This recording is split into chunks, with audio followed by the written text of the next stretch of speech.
The second. So all Okay. secret business. We're here first, right? Tell me when you're on. Tonight. We're on. Yeah, we'll go right here. Right, that one. The meeting will come to order. Just listen. The first item number 2 is to conduct interviews of candidates for the position and now with the position of personnel board. With that being said, James Doherty, you first. Yeah, you get the head of the table. First place to put you in the spotlight, you're on television. Would you like to give us a brief resume, brief presentation? Tell us. Well, sir. They lived in McCandless now for 25 years. Been on the committee, on the personnel committee for about 8 years, I believe. Through some trying times, we had some interesting situations. 3 boys who have grown up in North Allegheny. Done very well, so I'm very proud of the school district here. I've been in human resources my whole career. I've been 46 years in the human resource business. Personnel work, mostly in the industrial setting, but dealing with unions and dealing with the new laws that are going on constantly, being updated. I enjoy the work. I enjoy trying to improve an organization from the ground up, and that's by finding the right people, the right fit that can do the work. And I think, I'm very proud of McCandless Police Department. I think it has a number of very highly qualified, high potential officers. And through the committee, I think that we screen them out and recommend them. Obviously, this is the group that does the hiring, but we've been pretty consistent with our recommendations and what you've recommended, or what you've hired as well. So I'd like to continue. I'd like to do that. Okay. We'll go around the table with questions. Greg? Jim, you were part of the board that involved in the police chief Santi's application. Are you? With the police chief application? Yeah. No, I wasn't involved with that. You weren't involved in that? No. Okay. What about the ones that candidates we just recently hired? Yes, I was involved with all of those. Okay. We had 70, I think there were 71 candidates applied for those positions. Okay. And I think you got them down to 6 or something. Well, yes, we did testing and we came up with, I believe it was 6 that you chose. We sort of ranked the whole group. Mhm. And then council has the opportunity to see how many they want to personally talk to. Okay. It was a long process. Yes, it was. With that many Yeah, people? it was a testing, and then we interviewed, I think it was 21 personally that we interviewed. And then there's background checks, and there's some reading involved in finding out the backgrounds of all these people as well. So, yes, it is time consuming. Thank you. And your resume, I mean, I can see it. It does have substantial human resource. I'm sorry? The resume has substantial human resource experience. That's correct, yes. Okay. Yes, Oh, you probably- that's been my whole career. Yeah. All right. Thank you. I feel I'm amply acquainted with your resume and your past performance, and that being the case, I have no questions. Continue, sir. Yes, how many years have you been on the personnel board? I believe it's 8. 8 years, I okay. don't have an exact date on it, it goes back a long time. Yeah, your resume is very thorough, very complete. I did have a question about the committee. Why don't you have the alternates come to the meetings? Good question. I don't know the answer to Because if that. they were to fill in for you, Yes. you know, they wouldn't have any idea what was going on. It's a So good I just suggestion. wondered Toby, whether, maybe you can It's the answer. way the ordinance is structured. The ordinance says that the board shall meet and convene. So if the 3 board members are capable of meeting and can, as the ordinance states, run through the entire process, then they become the board. And their work really is not publicly scrutinized, because it is looking through resumes and interviews that they are public meetings. So they the people that are alternates, what would happen is if someone wouldn't be able to serve. So once the board is selected and comprised, it finishes the task. If by some chance they couldn't, the two members of the board would have to bring the third person in and see if that, get that person up to speed. And that's my question. Of course, if they could be inactive members, but invited to the meetings so that they could just not participate, not vote, but at least be up to speed in case someone became ill or something tragic happened, that they could step in as opposed to never being invited to any of the meetings.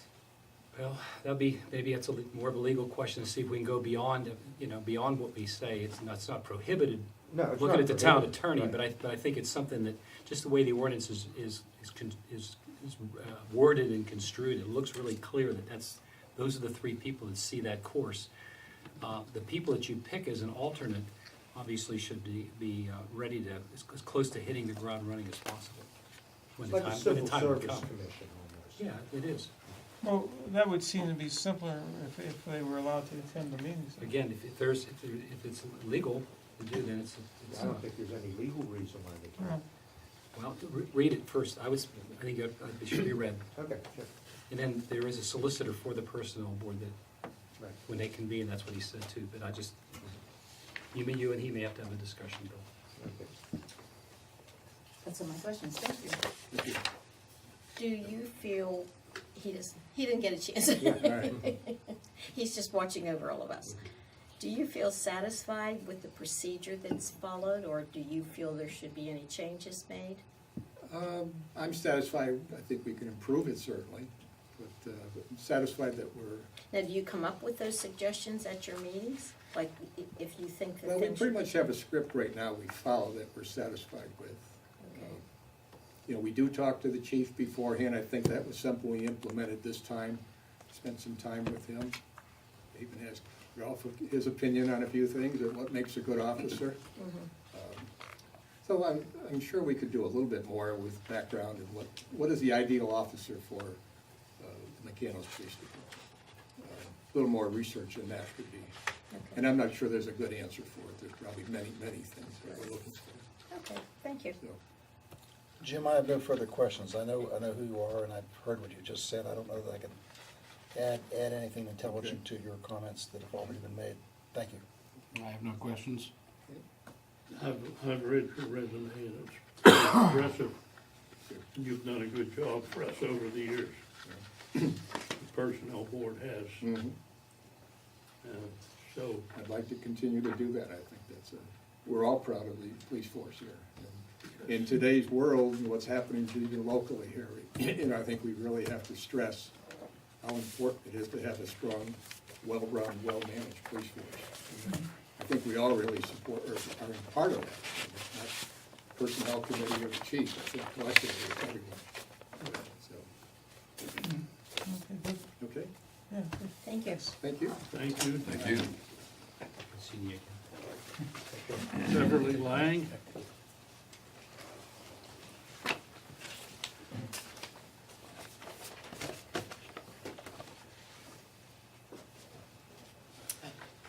So, Barrett? Would you like to give us a brief summary of Well, my name is Beverly Lang. I've been a resident of McCandless Township most of my life, besides my little time out of the state. But other than that, I went to North Allegheny. I do believe you're a fifth grade teacher. Yeah. So, as I'm sure many people come up to you and say, I remember you from fifth grade. But, yeah, I've worked in local government for the past 23 years in payroll, supporting HR, dealing with 3 different union contracts. It was Cranberry Township that I worked for, and we started out with 80 people. Now in the summertime, we employ about 350. So, lots of different issues. Most of them are part-time. There's only 130 full-time employees. And you oversee these people? I oversee payroll, and I help out in HR. Before we had an HR department, I did a lot of HR, but now we have an HR director. Do you interview any of them? So you applied The for finance people I interviewed, Okay. yes. me too. But they've been there forever, so I haven't had to interview anybody for a while. But, you know, But you work in finance. I work in finance, Yeah. I oversee, payroll, accounts payable, utility billing, Mhm. and accounts receivable, Thank you. so, yeah. Anything else, Craig? No, thanks a lot. Ralph? Cranberry Defy Township is, if I recall correctly, is a second-class township, is that correct? That is correct. And what do they call their board or committee who makes the selection of police officers? And who are They they? do not have a police board anymore. They don't have a police board anymore. Who does the hiring? The chief of police, and they go through the testing. So if you score X amount of points, you keep moving up. And then the agility test and the stuff like that, that's how they test our police officers with the HR director. And you no longer have a chief of police either, he's a public safety director. No, we but- have the chief of police. You do? Yes. Okay, Chief because Captain after Myers. Chief Scarfo left, there was only a, A public safety director. Public safety director And now we've for- had a chief of police for the last 4 years. okay? Thank you very much, no further questions. Greg asked my question, so I don't have any questions. Go ahead. Thank you. I have no questions. Beverly, I looked at your resume. First of all, hello, it was nice to meet you. I don't think there was appointed before this meeting. You say here under, please explain why you want to serve in this position. You said, to help make a difference in my home community. And I realize it's a kind of general question, but what did you have in mind to effectuate that? What kind of help did you Well, I expect to just be able want to to give? be involved in my community a little bit more. I'm settled in my family. I have a lot more free time, and I would just like to be part of McCandless Township. You didn't have anything specific in mind when you said that, or did you? No, I mean, the personnel, I think that, I'm very qualified, and I, pay attention very well and get into details, and I think I would be good for the personnel board. Thank you very much. I have no questions? We have a procedure that we go through, and that's how we select our police, Yes. or our list of police. Right, that's what we That can comes from currently here. do too. So, I don't think I have any further questions. Okay, I think that's fine. all right, well, thank you very much. Okay, thanks. Thank you. David Martin.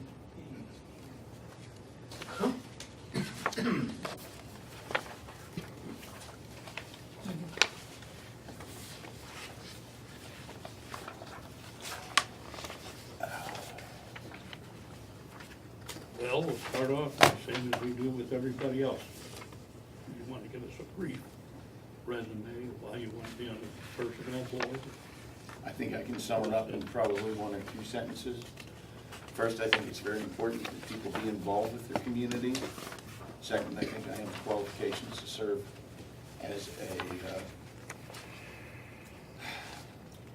what do you want to call this?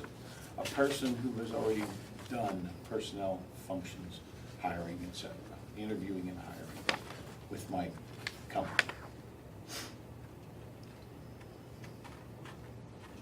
Okay, we'll go around the table. Greg?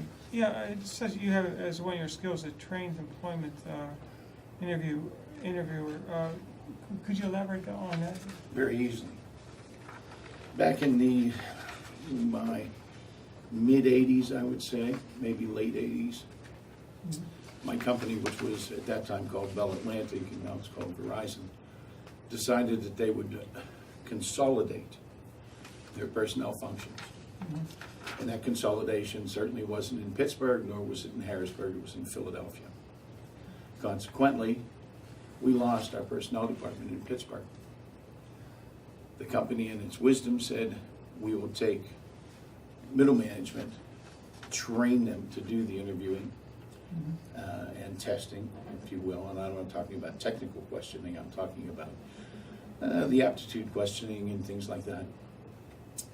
And we will train them to do that, and if they pass, because it was certainly a course of not here you go and take the course, it's you take the course and then you are tested as to how well you do with people who come in that are plants that, some of them were kind of tricky. But anyway, you had to pass the course. And in the Pittsburgh area, it sticks in my mind because it's been a lot of years, that we had 5 manager network operations people, that whenever we had hiring that needed to be done, they called us and we would set up the interview room down in 201 Stanwick Street and set up an afternoon or a whole day or 2 days worth of interviews with people. And you would participate in conducting those interviews? How do you mean participate? Well, you would ask the questions and, Oh, yes. okay, Yes, and they were not like, hello, what's your name? right. Et cetera, et cetera. They were very leading questions. There were ones that required detailed, intelligent thought by the individual. They were never yes, no answers. That was what the course was all about, learning how to give relevant and insightful questioning, which we were trained on what to do, and also to be able to evaluate the person's response. Okay, thank you. You're very welcome. If you're interviewing a candidate for police officer, what positive and what negative traits would you be looking for during this interview? I think some of the things that I'd be looking for, Mr. Ladon, would be things like, does the person have previous training, whether it be military or with another police department? Were they a graduate of some college, university in a, what's the name of the program they have? No, not administrative justice. Administration of justice courses. I would be looking for that type of thing. I would not be looking for John Doe bodybuilder who would walk in and say, I'm ready to go and be a policeman. That's for sure. Well, we already have certain educational prerequisites for applying in the first place, but what would you, aside from, I'm not a big Mr. America, are there any negative personality traits you'd be looking for? Well, we all know that policemen are by and large type A personalities. They're not any other type. I mean, they have to be aggressive people or they're not effective policemen. But you have to watch out for the ones who are overly type A. That's about as much as I can say on that. The situation would have to present itself and ask the questions and find out what the person's responses were. Thank you. I have no further questions of this candidate. How many employee interviews or screenings would you say you've participated in over the years? Just a rough guess. This is going to be really a rough guess because I did it for probably 10 to 15 years. But probably anywhere between 60 to 100, but I think 100 would be really high. Probably 60 would be closer to the number. So quite a few. Yes, Thank you. you're very well. When you did this interviewing, were you part of a group that, No. that came back together again? No, You weren't? And No. did you do the interviewing on your own? I did it in a conference room that I had set up down in 201 Stanwick Street. Yes, ma'am. So just on a one-to-one basis? Oh, yes. Okay, so you didn't work with a group, or a small group? Didn't need a triumvirate of people to make a decision. We were trained. Okay. Thank you. Good evening, Mr. Martin. I just have one question. I was looking at your resume, and the last sentence kind of caught my attention, where you say, we provided the best switching efficiencies in Pennsylvania and in the country. I thought that's pretty impressive. So it's very true. I Yeah. don't say things that aren't. Yeah. Could you just tell me a little bit about that? What is that mean? Western area specifically, Yeah. Bob Bacher's group, and I don't know if you're familiar with Bob Bacher, but he was our vice president here in Pittsburgh. Bob lived in Ross, lived off of Ferry Highway. Long story short, we in Pittsburgh followed the precepts of You do it right the first time, or you don't do it. Okay? And it was always a quandary to the people in Philadelphia, because every switcher was given a numeric grade every quarter. Every switcher and every district was given a numeric grade for customer reports, downtime, equipment failures, anything that could happen that would be negative, we were given a report on. We never got positive reports because you're doing something right. If it's already positive, you just need to fix the ones that are broken. As a matter of fact, I spent a career fixing code 5s, which were customer trouble reports. We won't even go into that, I but, think I have the general idea, but okay, good. sure it's quite, thank you very much. You're welcome. I have no questions. Okay, so What do you think of the caliber of our police force now? I thought we had a great police force before with the people that I knew. And I think that we've had, when we added the 3 new people, I know, I've met and talked to 2 of them, and I think they're fantastic. Good, so we're doing something right. I suppose. think that Chief DeSantis and his input has been a very positive type thing for this community. The personnel board has got a good many candidates for our positions. It's a problem. Well, no. I don't know how many, maybe 80, start off. Over what period of time? One list. One list over the last year? Well, they winnow it down, Okay, well then that's what I was gonna down ask. to about 3 or 6 or 7 that come into us. That's what you do. So, you make a choice out of that a month. That's the process. Yes. Makes sense. So, You don't interview 80 if you only need 3. no. You call the ones that aren't gonna be part Well, of they it. give them written tests, and that takes good care of a good many. And they interview them. They get psychologicals and physicals and all work. All the things that are needed, exactly. Right. So therefore, we feel that we get a decent job of selecting policemen. I think you do too. And we've had a good committee so far. I have no other questions. Mr. Martin, how long have you been a resident of McCandless? About 15, 16 years. I'm not a lifelong resident. Okay. Thank you. You're welcome. And I'll say thank you to everybody here if there's no other questions. You're welcome. Thanks for coming Appreciate in. the opportunity. Yeah, Thanks for being here. You know what, did Thanks.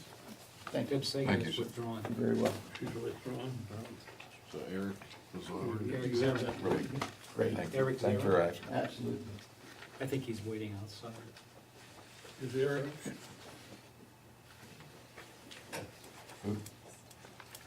Eric Zarin would be Eric next. Zarin? Eric. Eric. Oh, Eric Zarin, okay.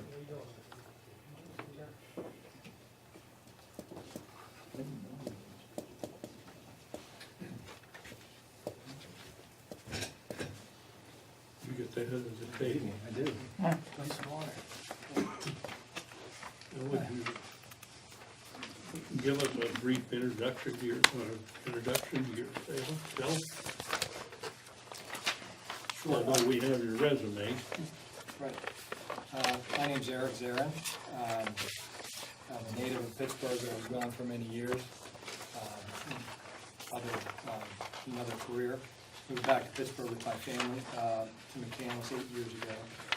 I grew up, for all intents and purposes, it was McCandless. My parents live on the Ross-McCandless border. My parents still live, my mother does, my father passed. But they still live in Ross, but half the neighborhood was McCandless, so. Used to be McCandless. Yeah, well, it was, the line goes right through my parents' house, so the master bedroom, so it pays taxes to Ross. But, I was a graduate of- What street is, what street's this? It's Waldwick Drive, In, if you know, behind, McIntyre Square, Okay. the valley is, sits down in okay, sorry for, I No, no, that's was just fine. curious. there. What's So, your question, Greg? We Yeah, call it's- that the lost province. Right, you don't get another question, right? Oh, that was cheap.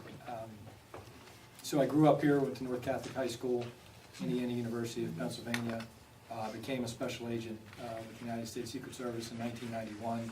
That kept me busy for about 25 years.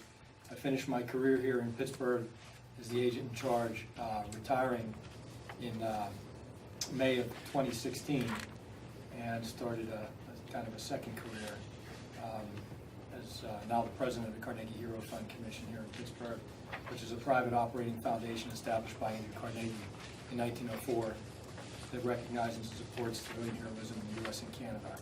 So through the Carnegie Medal, recognition of heroic acts, benefits and scholarships for dependents and heroes themselves who are disabled in their acts. So been involved with that. Joined the board in 15, became one of the executive director in 16 when I retired from the federal government. Became president just this past June when my predecessor retired after 44 years. So, I'm happy to be back here. It doesn't seem like 8 years back in Pittsburgh. But we moved back here in 2009. My brother-in-law was Paul Schillo and was killed in the line of duty, Pittsburgh police officer in Stanton Heights on April 4th, 2009. And really that's what brought us back to Pittsburgh, and the Secret Service was good enough to get me back home here and let me finish up here. Okay. Around the table, Greg? Yeah, I was just reading through your whole resume, and really some of the stuff is belongs in novels, like mitigated an attempted grenade attack. Holy mackerel! You ever go to Tbilisi? Yeah. Watch your back. Yeah. Everybody's got a hand grenade. Yeah. I just wondered if you ever do you conduct interviews at all in your work. Not so much in my current career, but in my past career, my last career with Secret Service.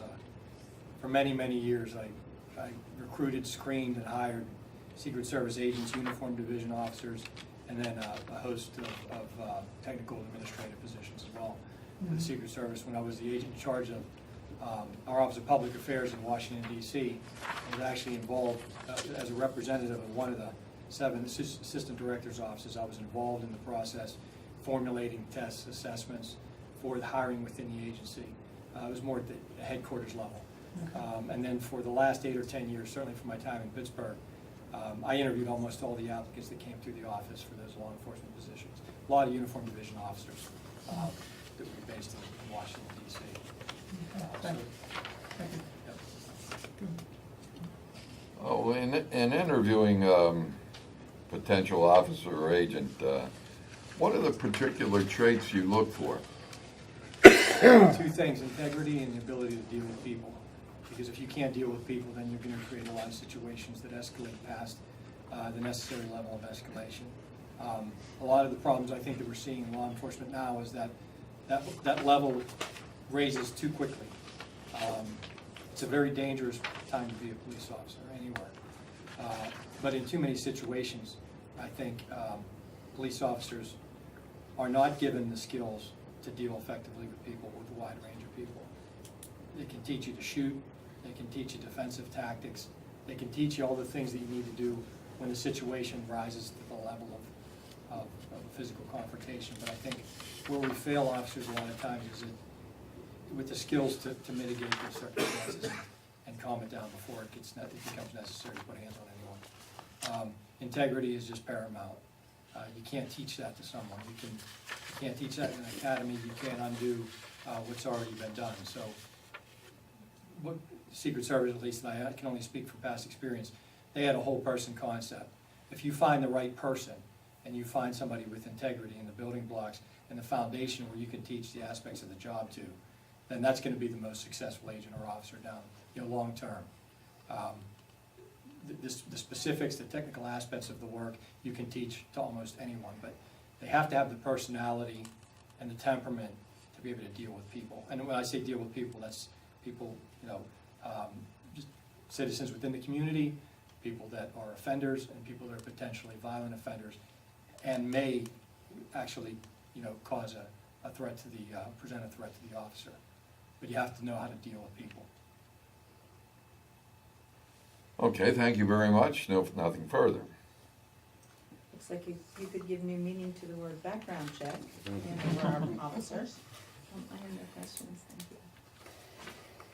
When you did your interviewing, did you do it as part of a group or did you do it individually?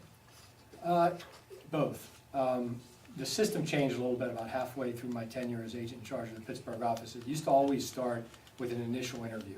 And the initial interview for a special agent or uniform division applicant was always, most times was with the agent in charge of the office or his designee. So in that capacity, I had a lot of one-on-one interviews with people.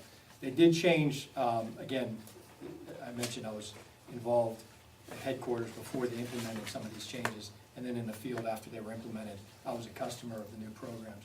But it went from an initial interview to more of a panel concept.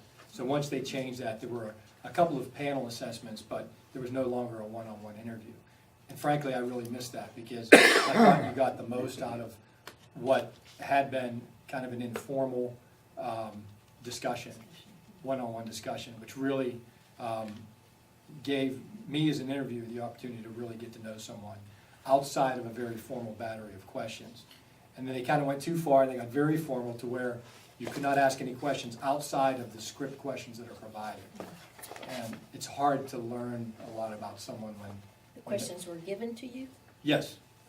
And they were, the goal was consistency. So they wanted consistent questions asked to every applicant in the same manner. So I guess you could argue pros and cons to each system, but I actually missed the days when it was started with a one-on-one interview. But And you then- have had experience Oh, both absolutely. ways? Yeah, absolutely. Okay. Thank you. So, first of all, let me express my personal condolences for the passing of your brother, Officer Shula, That's a great guy. and I'm sure you're still missing today. Your resume is really, it's not your average resume that we see. On the, particularly with the president, which presidents did you guard? I guess Reagan had to be in there, or that's not some secret, or is that? No, I was, it was a 5-year assignment. I was Clinton and George W. Bush. George W. Bush. 3 years and 2 years. Pretty exciting duty, I would think. It was, yeah, you know, it was challenging. Yeah. A lot of time away from home, it's tough on a family. Yeah. I married extremely well, Good. and she handled the family when I was That's gone. always important.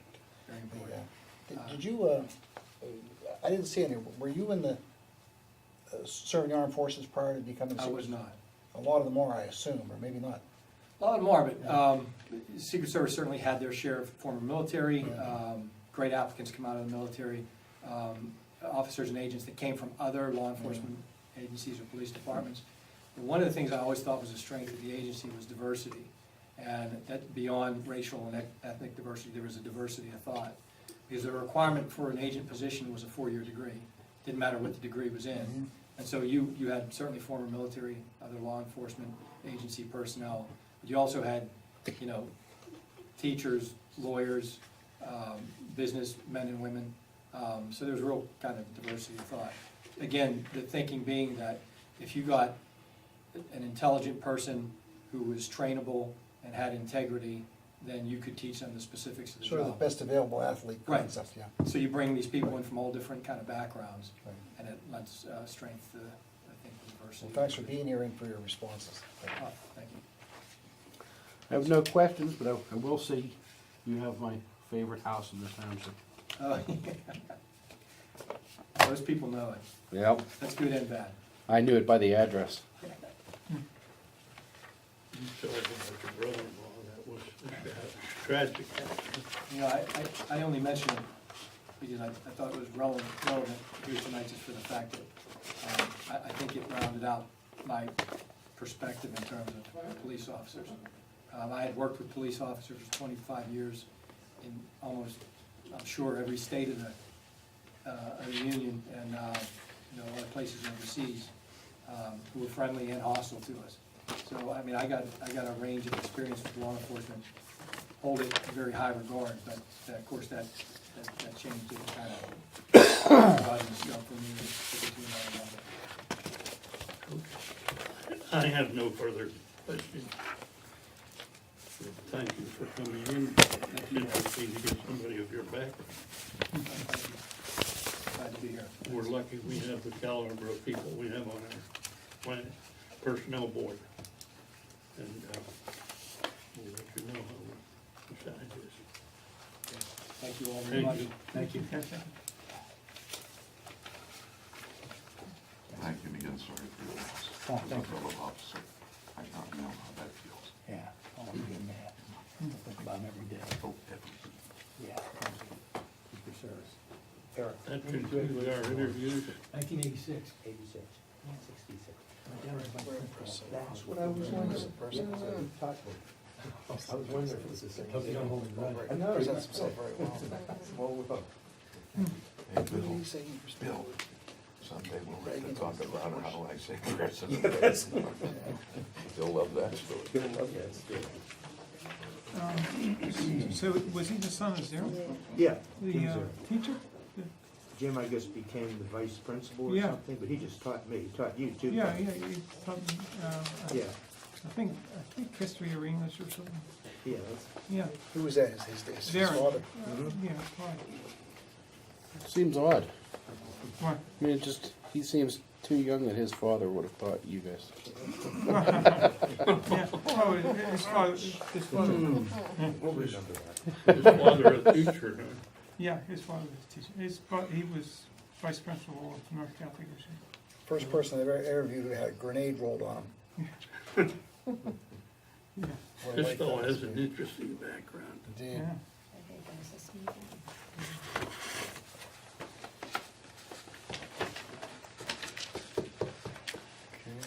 We're ready to go to business agenda. Well, there's a third item on the agenda review agenda involving mini casinos. Oh, discuss the potential effects of Act 42, Yeah.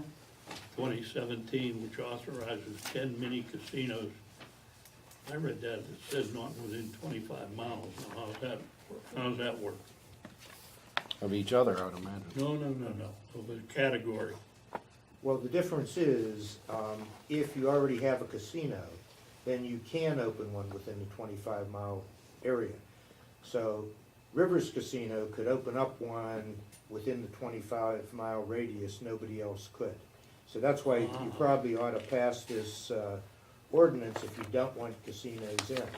Some say these are gonna make a lot of money and be really good for the community, so it's really what you think. And also, you can opt out, in fact, opt out and opt back in. Absolutely. But you cannot, if you don't opt out, you're pretty much stuck with Sure. what you get. And so I was suggesting that we opt out now and then let everyone take a closer look at it, let the residents review it and see what they want to do. You mean people in general would, that you take your one shot and then defer confirming that, so to speak, until later after the population has some opportunity to weigh in on the issue? Yeah, you have to opt out Yeah. or else you're stuck with it. And it means whenever, Once you do opt out, I think we're speaking the same language, then you will have another future opportunity to opt out, no, to opt in. to opt in. You How can't, would you do that? well, You just, would have to have people vote? You know, what the issue would be is if you don't pass an ordinance by the end of the year, then to opt out, then Rivers, they're the only one, could open up a mini casino if they get a license. But I think as a practical matter, it's gonna be hard to opt back in, because once they give away all those licenses, unless they do it again, no one's gonna get an opportunity to do it. So, And they don't necessarily have to be here in Western Pennsylvania. no, they do not. They could be they'd have to get a license. Rivers would have to get a license in this round. It's, for this type of casino. If anyone else got it, they couldn't be in McCandless anyway. But if you want to protect and make sure they don't get in, then this would be the way to do it. Maybe they get a license and hold Right. it. no, opt out. I mean, I mean, The Rivers is what I'm saying. I guess they could, but you'd think they'd want to open it right away and make money. But this legislative locator information that we were provided, it's talking about what seems to me to be a pretty substantial operation, 750 slot machines, Yeah. 40 gaming tables.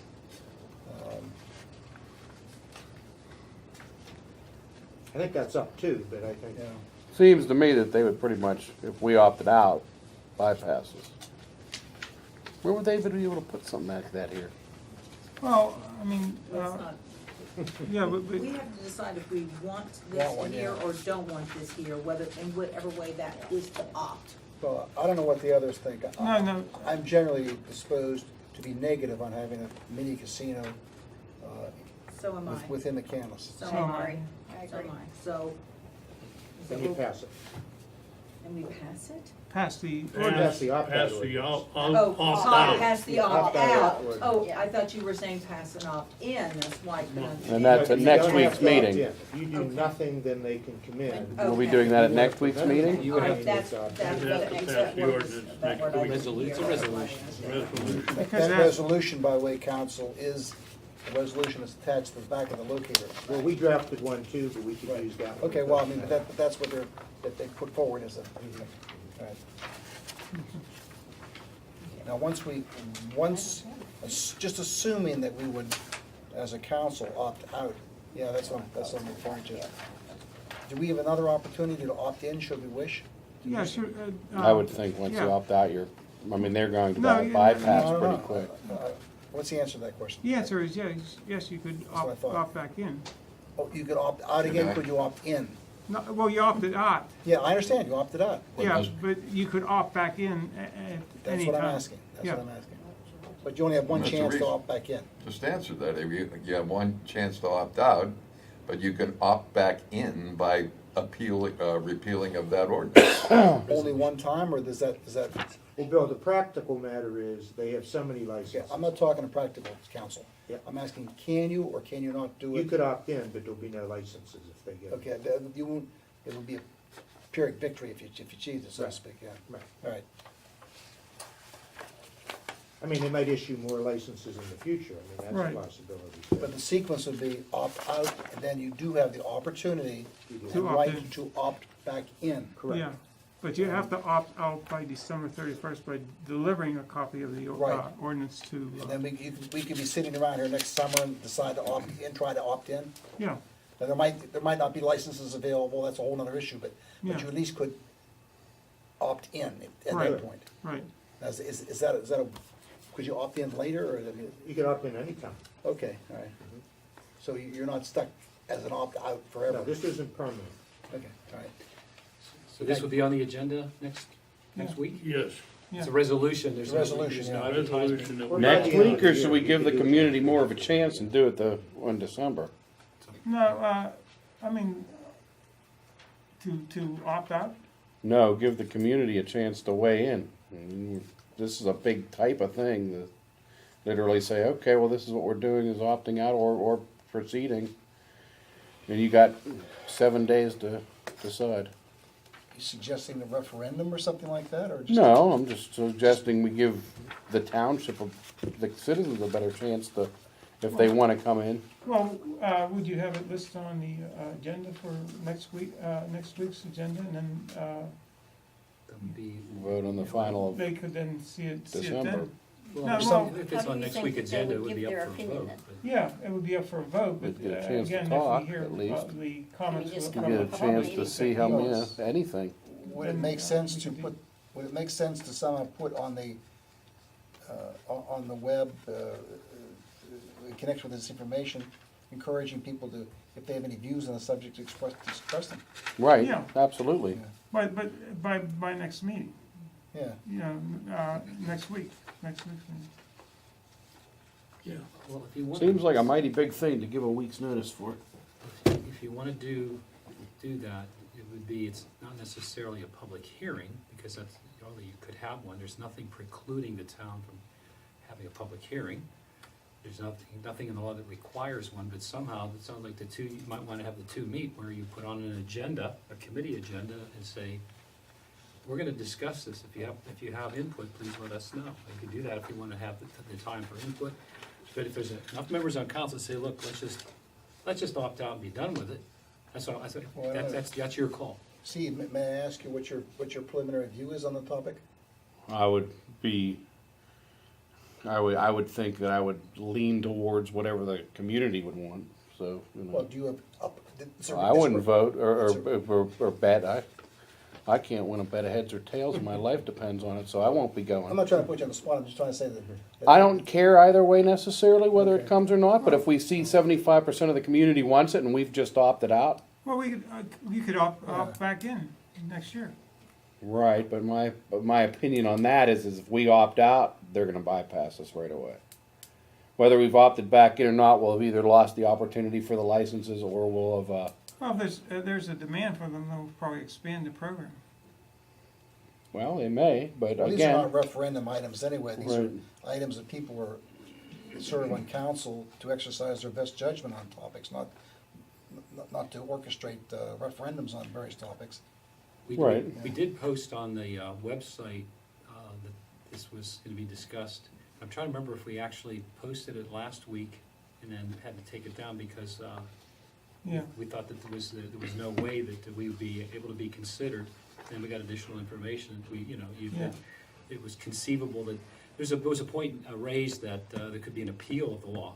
Yeah, right. That because the law was focused on the Poconos, where there are a number of casinos, and those folks wanted to be able to basically have that area to themselves. Couldn't that still happen? I heard, Reed Jebner read an article, I think it was in the Yeah. Post-Gazette, that said that there's talk of one of the casinos or maybe an association filing a suit saying that this law is unfair. And what about the timing of our having an opportunity, to give the population some opportunity to weigh in should they wish I to do think that? what you suggest is a good When- idea. Can I finish my question, please? I'm sorry, I wanted to ask the question, what's the timing of that? How much time could we give the population and still be able to vote on this? 4 weeks. Do we At have, the end of the year, Bill, we have that much time? you have to Well- pass it by No, December no, 31. No, you have to hand deliver the Yeah, right. resolution. Right, I mean, our meeting, it'll be our last meeting, so that would be When's like the when- third week of December. Yep, Okay. 18. Hand deliver it to whom? Well, to the board, the gaming board. Yeah. Yeah. It's gotta be physically hand delivered. Well, mail, I guess. It has to be mailed. It has to be in their hand. Hard copy has to be mailed. Okay. So I have to certify, I do that all the time. Anytime we send a resolution off Okay. campus to an agency, I have to certify this is a true and correct copy of the resolution. In answer to your question, you could do it at the business meeting in December if you wanted to wait. that's what I wanna The do. other option is you do it this month and go along with what Greg is saying. What do the rest of you guys think? You think I need that additional time, or just, Giving people more time will do nothing but It's just a- help, I think. Yeah, always give as much time as possible in any situation. but that gives us time. We're not putting ourselves in a box or anything like that. Then, when that time comes, we can vote yea or nay. Exactly. When I read through that, I saw a 25 mile, I figured that We're out. we're out, but there's some loopholes in there. Yeah. We're out but for one casino. One casino, Oni Rivers. So I think my feeling is that we should advertise we're going to discuss it, and if you have And any vote next comments or Monday. thoughts on it, to attend that meeting. In December. No, No, it would have to be, they have to have the meeting, the attendance of this meeting coming up next Monday. And so you wanna vote on it next Monday? No, he's saying, No. put it before the public. Put it before the To public take for comments next from the Monday? public. right, And because then then we we would vote have on to it vote in December. Right, That way we That can works do for it. me. because we can't wait. What's the date where the December vote would take place? 18th. 18th. The 18th. And when would people be weighing in with their views? Next week. That's Next what he's week. saying, Next week. Next, That's what I'm not getting. Why does it have to be next week as opposed to subsequent weeks? As long as they don't, I had thrown out the suggestion to do it at one of the committee meetings in December. I is think what- that's a good idea, Yeah. because it Yeah, gives it more gives a time for little the word to get long- out. The word get Right, out. yeah, I a little agree. bit I longer. like that. And this Yeah. here is not secret. We can just, Oh, it's not secret, it's been No, on our secret website is twice. in the newspapers. again, what would the date be? More time is better. I have absolutely no problem with it. I'm just trying We to. will why don't we advertise that we will take input on December the 11th at the zoning committee meeting, which is what Okay. this is related to. That would make sense, And okay. and please be advised that council, in order to opt out, will vote on December the 18th if they're gonna Okay, vote and if to you got opt out. 500 people here who are Go in the adamantly opposed or for it, we can use that as a information that we can use. Okay, I think that's fine. I mean, I'm perfectly okay with that. I think it's Satisfy you, Greg? Yeah, I'm satisfied. That gives you time to get Gives us time to get the word out. So we're gonna take Yeah, public also comment get on the the- 11th. Take public comment on the 11th. And vote on the 18th. Consider a resolution on the 18th. and get the resolution mailed if And we'll get the resolution mailed right after the meeting, of course. That'll be a long meeting, the public comment on this one, I bet. Well, we may, well, we'll have to see. I We bet. may have a lot of people who are dying to roll the dice, other people may not, they may be adamantly opposed to it, I don't know. We'll see, that's why you're soliciting their view, right? Yep. Okay? Okay, Now, on with the business meeting. Tentative agenda. the tentative business meeting agenda, Tentative business meeting. the document with the November 27th Greg, date on you it. have an invocation. Oh, yeah. Announcements, we're swearing in Joy, the first canine officer. Apparently that's a tradition. Ik ben Krabmeisterstoel. We have a public hearing on Raise an your right ordinance paw. tentatively What's identified the- as ordinance hang number on, you're moving- 1471. May I ask a question before you move to the next item? Just what is the date, the 27th, is that when Joy would be sworn in? Yep. Okay, Surprised we haven't met her yet. well, I've met her a couple times. And number 5 is the real estate rate for 2018 and other revenue sources and setting various appropriations for 2018 calendar year. Number 6 is a public hearing on an ordinance tentatively identified as ordinance number 1470, an ordinance appropriating various amounts of funds within the 2017 general budget. Reed, are you speaking to these or Stover? Yeah, this is the trigger, is 5,000, any item in the budget that is $5,000 and 10% more expended during this year or projected, some of these are still projections, then we should announce that, have the public hearing, and then when council votes in December, Reach will know what we call it, the sort of a nickname for it, the scorecard of anything that falls into this category. We'll review that on December the 11th, and then council will vote on the 18th. So this is the list as we have it so far. We have talked about virtually all of these. A couple of them are new. I'll quickly go through it if you'd like. The first one, financial administration, is an every 3-year item called the OPEB. Toby, Other- can I, Yes, sir. may I respectfully suggest that maybe you pick one just as an exemplar Okay. of how it works? All right. We can go through the math on every one of these ourselves, unless someone wishes to have an explanation for you on each one, I don't know. Okay, tax collection, it was an easy, we talked about that last week. We had budgeted $4,300 it would cost us to file liens. Well, it cost us $10,200. Reach told us that the rate for a lien went from $20 to $60. So that is 10% more, which would be $430, and it's also $5,000 more, so it meets that criteria. So that's why we're reporting that.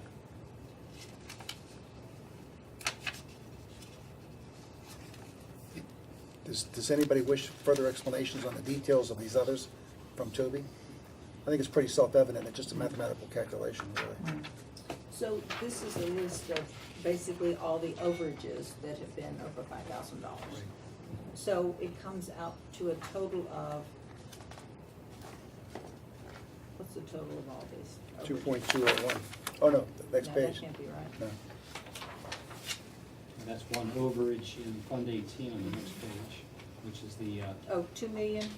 Yeah, $2,201,000. $2 million in overages? and one very large one is that the larger transfer. If you look at the last one on page 1, transfers to other funds, we were able to transfer a lot more to the capital improvements fund than originally budgeted. And that was related to the flooding on Sloop, is that No, where that that was- money went? No, we ended up with more money in our general fund balance than we thought we would have, so we were able to transfer more to the capital improvements funds. That's simply moving town money from one fund to another, that's not an expenditure.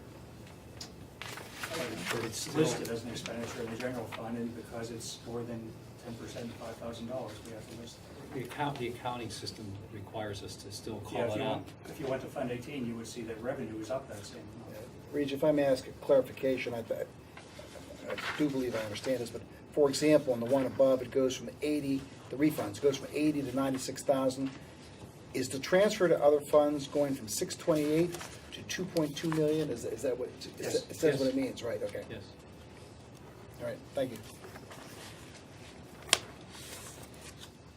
And it says that we've reduced appropriations in other areas and increased revenue. We've either spent less or had more revenues. So that says is that we have enough money to cover these overages. If we didn't, we'd have to sadly report that. And were those things that you had to cut, or were they things like we allowed $100 and the bid came in for $80, so we had 20 extra? The latter. Okay. So they weren't things that we went in and said, oh, now we can't buy this plow? No. Okay. Thank you. Yes. Certainly. Did the working man compensation for the firemen go up It did. $8,000? Yes. We're in the SWIFT system. That's the only people that will insure the firefighters these days. Volunteer firefighters. State Workers Insurance Fund, State fund. state fund. Okay. Any other questions on that one?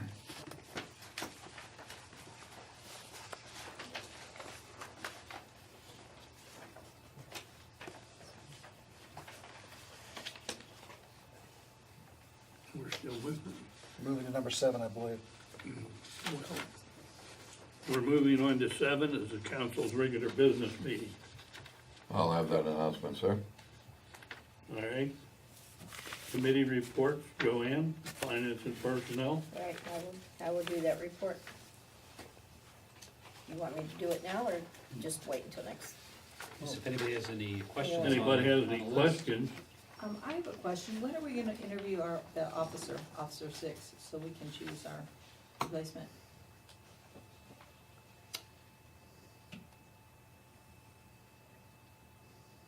Let's see, next week.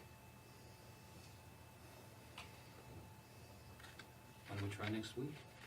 Either next week or the first week of December. Okay. And that is interview who? I didn't quite hear what Kim had One said. officer. You know what? One more You have Kim, I officer. was You have thinking, library I next was week. thinking, you know, what would it possibly would be an impediment to that? Let me double check with the chief to make sure the background investigation is complete. But as soon as that happens, and then the next possible meeting. Okay. Joanne, did you just identify a conflict from the library? Is that what you said? We have library interviews next week also. It's just one person. So they can get started. Remember how an You mean officer for has the- to move you mean up for and the move up police? and move up? Yeah. One person for the And so police, we're looking to okay. hire an officer, but we have Right. to You have to do one more. interview number 6, Right. so we have 4, 5, and 6 to choose Well, we from. could do both, in other words. It's not.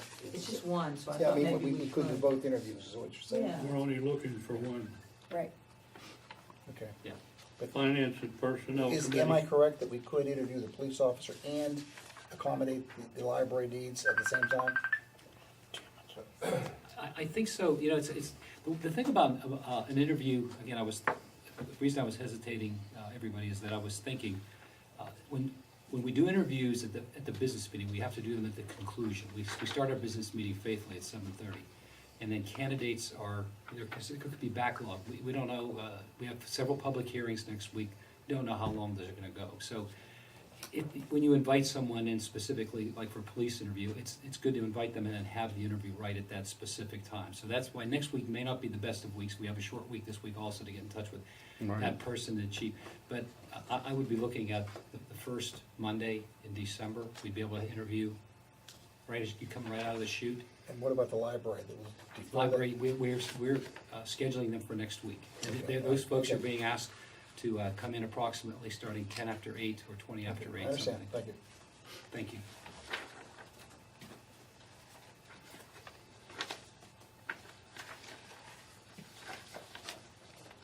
Finance Committee. Okay, you want me to go through it now, or just wait until next week? I think you should go through it. Go ahead. Anybody has any Anybody has any questions? Okay. Anybody anybody has a question. Anyone have questions? Doesn't sound like it. Nope. No? Okay. The You go on. zoning, if you have any questions on the bill, you contact me. Zoning committee, This relates to the approval of the land development application, which we've already considered in certainly in general term, with Ascension Collaborative Systems, the terrace plan, and I'm not gonna read the whole paragraph there, but it's, there's a date that will be supplied to at the end of that. Yeah, if there are any more revisions. Right. There are 2 points about this because we have received a draft, it was labeled a draft, from the collaborative service about an agreement concerning the sidewalks. They have made a number of stipulations in that agreement. It is in council's packet. Yeah, let me speak to that. I was waiting to do that. I didn't realize you were gonna move on to it. It's, that's number 8B1, is that what I'm looking for? 8B1. 8B1, 8B1, yes. yeah. I think there's a couple things in their materials they supplied us, which is sort of, I guess, I lack of a better way to put it, somewhat presumptuous. I, for one, as an ultimate conclusion, am for driveways. I don't think we should do that. For sidewalks? For sidewalks, my goodness. I like driveways too. They're good too. Yeah, but driveways have their place, but sidewalks. And this proposal that was submitted to us suggests that we allow them a 10-year period from a date of execution of a document that they would prepare, I guess. And they would receive interest on the money, and they basically put money down, and interest would accrue. I don't think it's that's a good idea. I think we have, if we want, to say the least, if we want them, if we have a policy for driveways to be submitted, Sidewalk. Jesus, good Sidewalk. God. Sidewalks, I apologize to They're all everyone present. concrete. It's okay. Yeah, concrete, I know I'm thinking driveways. Sidewalks, that there's no, the theory that they don't go anywhere, I think is somewhat of a misnomer. They go around the property that's subject here, and have the potential for connecting up to cross the street to go to UPMC, right? Or, Yeah. there is a shoulder along Babcock. Mr. Offman asked to go look at the site, as he is wont to do from time to time about something like this, and Bruce Betty and I and Mr. Offman walked the property and went along the Babcock area. There's a shoulder there, it's a bit uneven, but nevertheless, it's better than some places that people are already walking on. Right, but these are 80-year-old people if they Well, walk from there. Well, there may be other people in the community. Right, that right. just Yeah. do that. I think we ought to put the sign. It's an I do too. I agree. do I do too, Absolutely. absolutely. Five. All right. Yeah, and we don't need. Greg and Ralph. Everybody else. They're I asking- pull around and beat around. Sidewalk? Everybody else to put them in. All right. Yeah, They're Ralph? asking, hang on a second. 7 Please, for 7 are please, saying please. yes. Are you conducting the meeting now? Just saying. You're moody today. No, I'm just saying, I'm Bill's talking, meeting. you're taking a vote, just, I mean, have you read these We're materials? not voting. Yes. Okay, all right. Yep. Well, you know, we have a letter in our file from November 17th from the president and CEO of, I guess that's Collaborative Systems, asked to postpone the installation of concrete sidewalks adjacent to Coomer and Babcock. Do we need to, I think we need to respond to this, don't It's a we? draft letter. It is in It's a draft, draft. so we He don't have to hasn't, he hasn't respond. decided yet, apparently. He Okay. sent this as a draft. Why he did that, It's kind of an odd way to proceed. it says draft all over it, so I think, if Then the Bruce said he'll be agreement- back Wednesday, I think we tell him, Okay. So the whole process that he's outlined and suggested is not acceptable to us, period. So I think that's the simple message. and I don't vote, but if I did, I would vote. Pardon me, sir? And I don't get to vote, but if I did, I would vote. If you do, that's where you would, well, we're not voting at all right now, we're just, Well, all right, it makes Just sense giving an to put them in opinion. now. Absolutely. all right. So there's nothing else that needs to be done with that? There's one other point.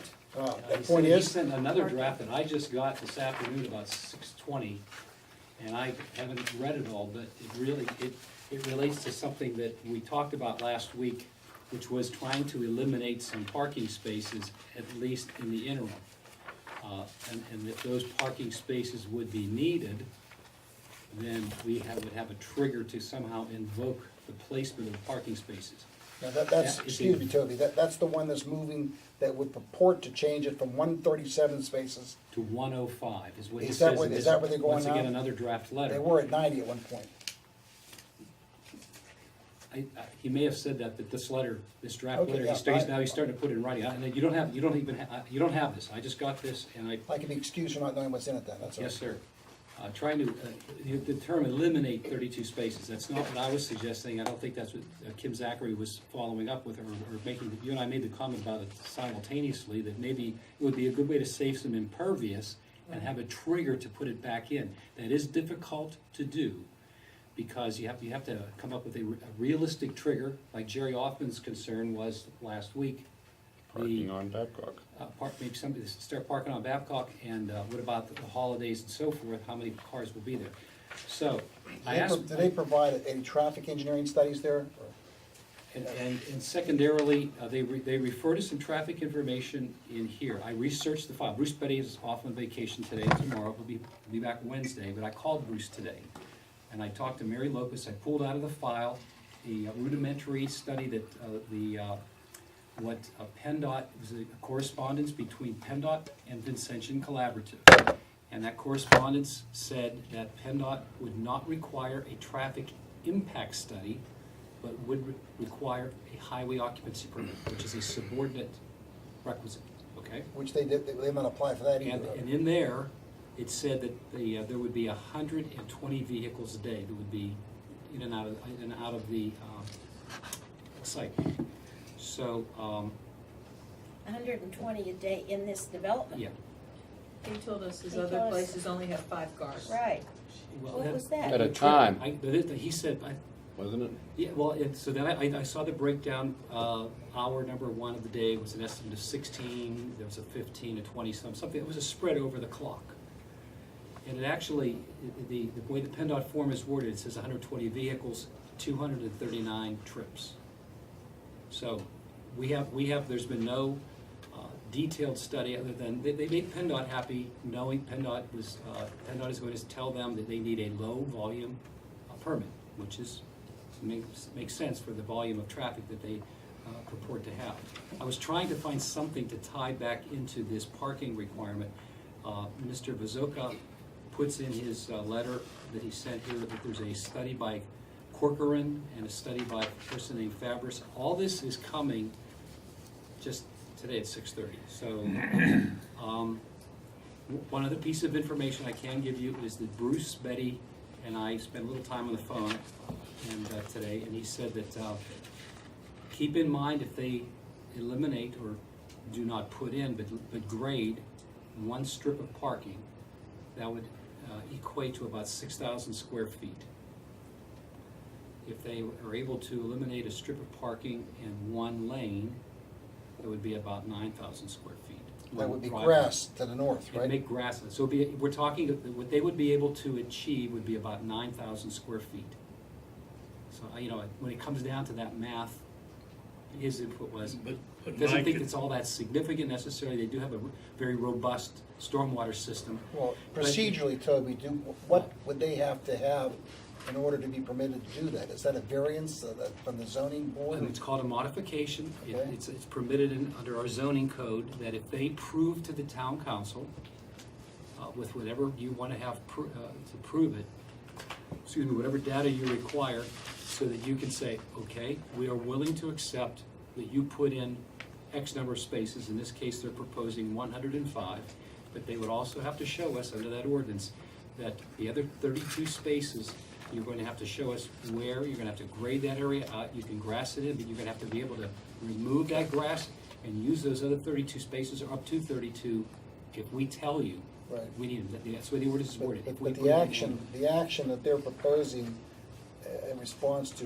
8B1, the motion that's set forth there, would permit them to do what they're asking there without much No. explanation. This motion is to approve the land development plan that you saw last week for 137 spaces, which meets our ordinance on its face. Okay?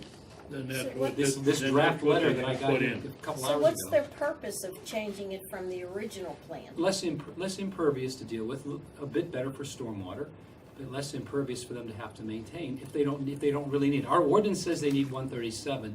They believe that the trends in the country for this type of use would need 1.15 parking spaces per unit, which equates to 90. What would we, 90 be- units, what would which we is be 105 voting, spaces, sorry. pardon me, I'm sorry. what would we be voting upon then? Would it no longer be the 137? If- I've given you the data that we have, and the data we have is somewhat limited. It's a decent set of data, but you have to decide if it's complete. Wait, what data? The I'm not sure. the 1.15 parking spaces is the national trend, and there's this study by Fabris and Corcoran. But- and This is Excuse me. their study. their study. Yeah, but this motion here, Right now, it says that you're gonna approve it with Would- 137 that's what I'm saying. spaces. So what's gonna change that to something else? If you react to what I'm giving you so far and say, we would like to hear more information to have less parking spaces put on the site. Not committing ourselves, just hear more information. Hear more information, but then next week you hear it, then So take a motion if to it's not table. all locked up and with a bow on it, then you'd have to table it. I'm not so sure that's what they want. But at that point, you can either vote in favor of it Or table. or table it. Right. Next Right? week. I guess, yes. Why wouldn't we just go with the 132 spaces that are needed? 37. 137. Better 137. green space, more. Yeah, we're just trying to make, because of all the stormwater drainage problems they already have. I know what they're trying to do, Right, right. but I also know that that's probably gonna be not enough. Well, that may not be true, Jerry. I mean, that's why I looked at, when I I'm first telling Well, read if it, they you- think 120 cars a day are gonna be there and Yeah. there's 100 and so. they've only got parking 5 spots. employees. Well, you Four- got, four- that four doesn't, employees. that doesn't matter. What about Easter and Christmas? Well, as I said, mostly people come to them. That's what they said. Yeah, well, This is it. that's been my I experience. too. remember what I saw when my mother was in there for Yeah, 10 but she was years. But in a this is nursing home. Yeah, independent that was a living, that's nursing home. different. That's right. not- Yeah, they were stuck there. Yeah, unless someone this came. is independent living. And besides that, the few extra spaces wouldn't hurt to put them in. If we see they don't need them, they can tear them out then. Well, That's pretty It's- expensive. Yeah. We're doing the same thing they are. They're saying if we need them, we'll put them in. We're saying if you take, Well, don't except need for- them, take them out. it's a difference There's a between massive 137 and what expense. number? 105. 105, okay, that's 25. 25 spaces. So, 30, so we 32 can come back with spaces. a compromise? Can we come Well, back I with mean, a compromise? Yeah, I Well, what is I 32, don't think this- about the amount on the north It- side of the, It isn't, of it isn't Arcadia. wise to do this arbitrarily, because it should be done based on when engineers require, because if you're gonna hang your hat on any time you modify the ordinance or approve anything, you're doing these site plans based What's the on standard? somebody's expertise. What's the standard that we would have, if we were inclined to reduce the number of parking spaces, what's the standard that we would have to apply to ourselves to give that permission? Well, To waive, I'm sorry, to waive this? Well, is it a waiver? Okay, that's a Or good start. I'll call it a modification. Okay, and what do we have to do?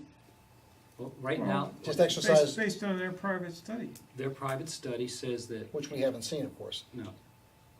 And as soon as I have something that says that he wants this, I think he sent this to Bruce Betty. I didn't get a copy of this. I understand. And I called Bruce, I said, do you have anything more in your file, since you're not here tonight, that I can tell town council about, to help council decide if they wanna reduce the number of parking spaces? So I researched the file, I could find the PennDOT report, and then Bruce said, let me check my email. He said, whoa, I have a letter that's no letterhead or anything, it's just a draft letter that says, here's the data that we have. If as Vizoka says, hey, distribute this to council, and if this will help you make that decision, if it's adequate, then you can act on that. Potentially, I'm sorry, go ahead, Steve. if we were to decide that it was a problem and it needed the new spots, what would our time frame be upon decision for them to have to put them in? Is it, You would have to set those rules, so that's gonna take some discussing, I think, at this yeah, time. because if you decide it like November, they're gonna have a hard time putting it in 5 months if they've got all winter frozen over. Robert, the motion, in the ordinary course of things, absent these changes, these wrinkles that have just arisen, we would be voting on the 137, and responding basically to B1, right? Voting on B1, Yes. on the 27th. Yes. And are we in a position to vote on that, or an amended version of the motion? I mean, or do we need, essentially have to have discussion on the 27th and then proceed from there? We will be rushing, they will be rushing to get information to you to make this happen. This is an 11th hour request. Could we conceivably, without doing backflips and doing something that is perhaps not doing the right thing, or will we have time to think it out sufficiently to intelligently vote on the 27th? It doesn't seem like it. This is a short week for them and us. So the And you- alternative would be what, to push it off a whole month? I don't think that, Or else and I don't. pass this, Sir? or else just pass this with the Okay, if 137. we pass that, can we, Oh, yeah, you pass with the 137. and then we can go back and tinker with that at a later date? They could, if they could do that, but there's gonna be some, I don't know how fast they wanna go. That they Yeah. apparently wanna move very, very quickly with this. I mean, the fact is, we didn't create this problem. No, that's correct. And, Yeah, well, they could come in and say, here's the information that proves, and we could just modify it. I mean, I would be As more subsequent- tempted to lean towards the green space if it was within a reasonable amount of time they'd have to put it in if it became a problem. You would go with the 105. Right. Yeah, I would go. The more I'm green, ten- the I'm better. ten- I'm The ten- less pavement, the tending- better. I'm tending, based on my experience, to go with 105 too. Right. Because what you're talking about is a nursing home. They're talking about independent living. I know that. And, My mother-in-law is an independent living. She comes to our house. yeah, and the same, we would get my mom and, you know, just Wait, take if her. we leave more spaces, does that mean my mother-in-law is less likely to come to my Yeah. house? Good luck. I don't know if there's a correlation. This is there. recorded. She does have a car. Oh, she does, sits Your mother-in-law's outside. watching the TV. Well, what are the mechanics of doing that? If conceptually, we feel that the 105 is reasonable, giving additional green space, which gives more absorption in terms of the water, less permeable or impermeable space, And less cost. and less cost to them, I guess, Right. right? Especially if we're going to require them to put in sidewalks. Well, but that's part of the Deal deal, anyway. Steve, and, I mean, Greg, in That was the agreement from the that's beginning. the agreement from the beginning, that's, Pardon? That was the agreement from the It's beginning. our ordinance, that's what. Oh, yeah, that's the Yeah. ordinance. I That's mean, the- they shouldn't be complaining about having to put in sidewalks, Yeah, but, well, they it's were. part of it, well, I know they were, but they shouldn't have. The hardest part then, that would, first of all, you have to believe their data, and then is to develop the trigger as to how many times a year that they have exceeded their parking space before we say, okay, we issue a demand, and within a reasonable time for them to rip up the grass, has to be done. You have to have a common sense. What approach. circumstances That has have be to occur, documented. what circumstances have to You would occur for them to, you would establish the criteria. If you're criteria? gonna Three back off, times within 1 year? that's a good, that's a. Well, And all of perhaps this you will could- be in writing, right?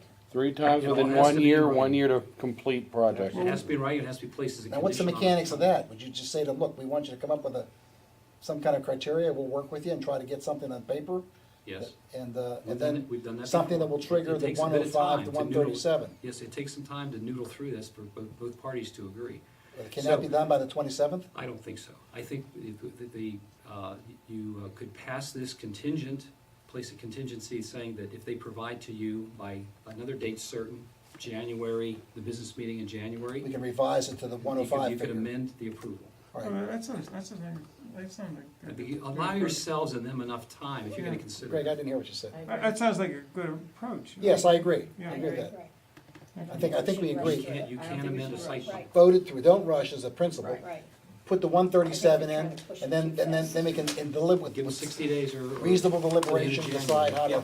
how to give, because it's benefiting them, they ought to be hot about doing it. All right. Would you like me to convey that to them tomorrow then? Yes, Yeah, Okay, will do. And also, are we all in agreement with the sidewalks? yes. Yes. So, yep, Everyone's- Well, it's in 707. the ordinance. I Okay. think so, it's in the ordinance. Right, well, it okay. says 137.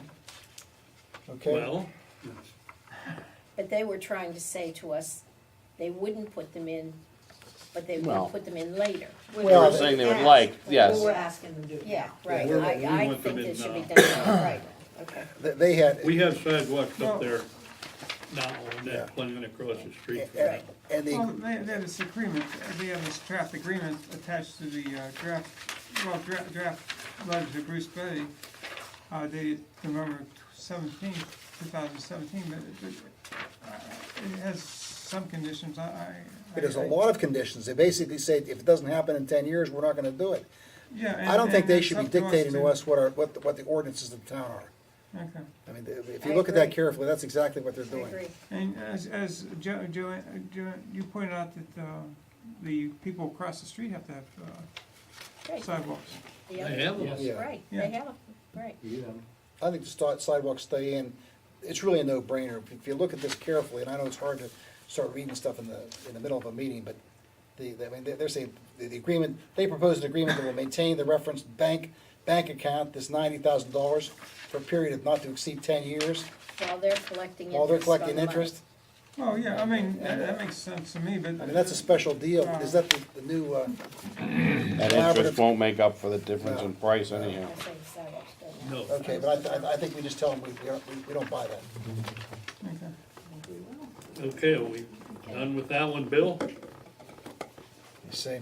Yes, the next one is move to approve the division lot line. This one's a simple one. It should be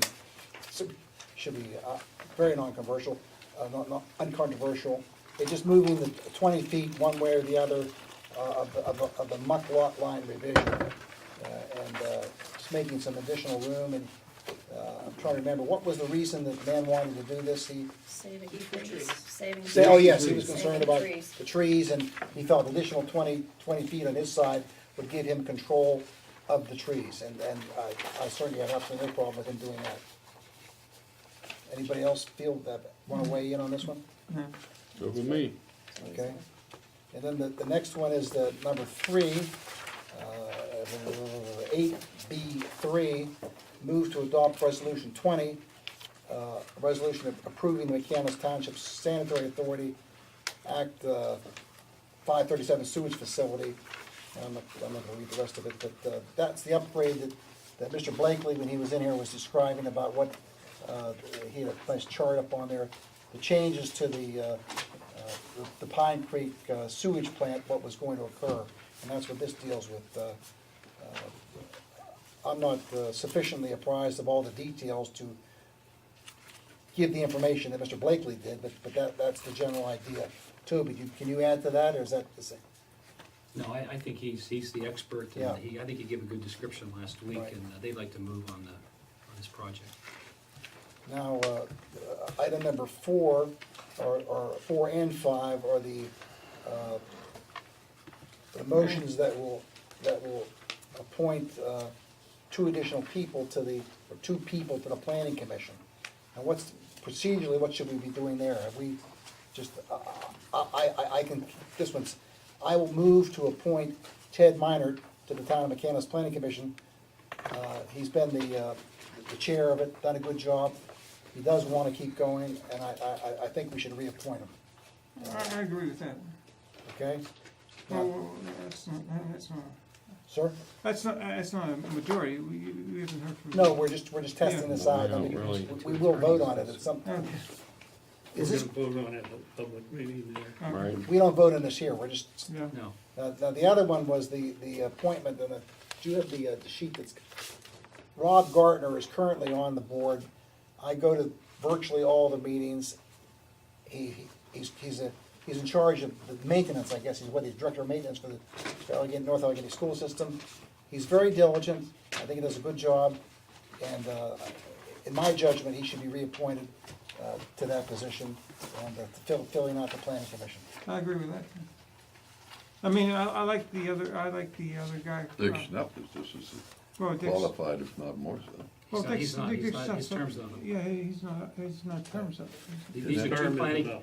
these are 2 incumbent planning commissioners, and These two are terms, their their terms are up, their terms are up at the end of the year. Oh, okay, I thought we No. interviewed him. No. That's what I said. We did for We did, the for I mean, Steering it's too committee. bad, Steering I mean, the That's right. candidates were pretty competent, and it's too Yeah, bad that's- we can't get the, Well, they're both very good. Gardner Well, I agree with that, but, Really,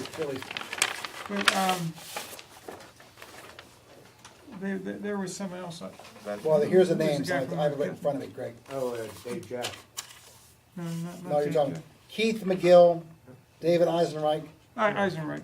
Oh, Eisenreich, I'm sorry. Yeah, he's good too, but, I mean, I agree with, And Michael Downey. go with the same people that are on there currently, because Well- they are competent. They are competent and they've been very attentive to their duties. I'm not saying these other people couldn't do it in a pinch, but I favor the two guys that are there right Yeah, now. We do want diversity, movement in these positions, but I would be opposed to not reappointing, to put it that way. Minor for sure, and then Mr. Gardner as well. okay.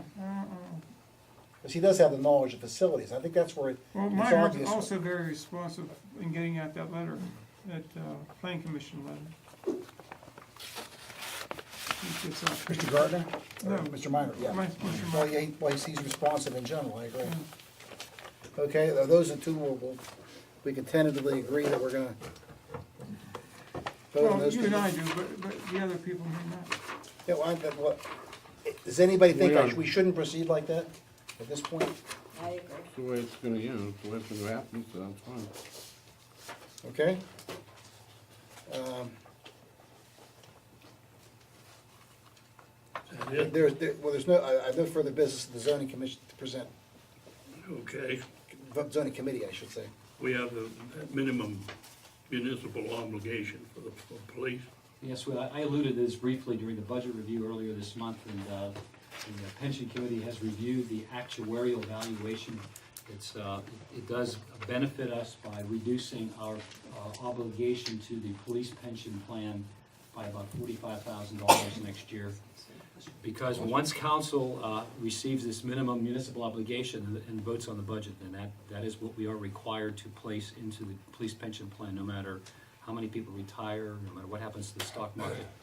So that's a snapshot of what happens on that day, and so that's good news. And the other very small pension plan, we have two people in that pension plan because of their actuarial valuation. Their plan actually went up $1,000. To run it next year is going to cost $22,000 versus $21,000. Okay. Now, the zoning hearing board, Greg? Back to the agenda. There was no meeting, and. Wait a second, what's your transition? We're done with the business meeting. I understand that, You're but, right over there. I understand that, but didn't we just skip over the planning commission? Interviews for the Interviews, Oh, okay. interviews for positions on the Larsen Public Library. Well, that's right, but you're talking about the planning commission, weren't you, sir? Well, they're back over here. He's on No, the we're other going back to, back- he's back to back to tonight's this. agenda. You know, I'm not trying to be a fuss budget, but the first thing on the agenda is the planning commission, then the zoning hearing You board. skipped it. Yeah. You're right. You You just skipped did it. your planning commission. You've been skipped, but I think. Well, you skipped I think the planning you'll commission. go back, you can go back, sure. Well, I think All right, we'll go back to Planning planning. if we have nothing to report, because we just discussed it, that's fine. I just wanted to give a nod to the planning commission, and Mr. Chairman, I yield it back to you, please. Okay. Zoning hearing board? I forgot what I was gonna say. Oh, that's good. We wouldn't be able to have a good laugh. It was very interesting, I'm Good sure. job, Greg. They had No no, business or? Oh, they had God. nothing on their agenda last month nor this month. They get the rest. If you think about what you want to say, let me know. You can have the floor. Sanitary Authority, we just did the big thing. The other big thing is they got their check for, what, $500,000 from the county for the Salem Water District, or Salem Water improvements that they put in. That's keeping now inflow. And that's the goal, is to keep out inflow, and they've kept out that much, and we got a nice award for that.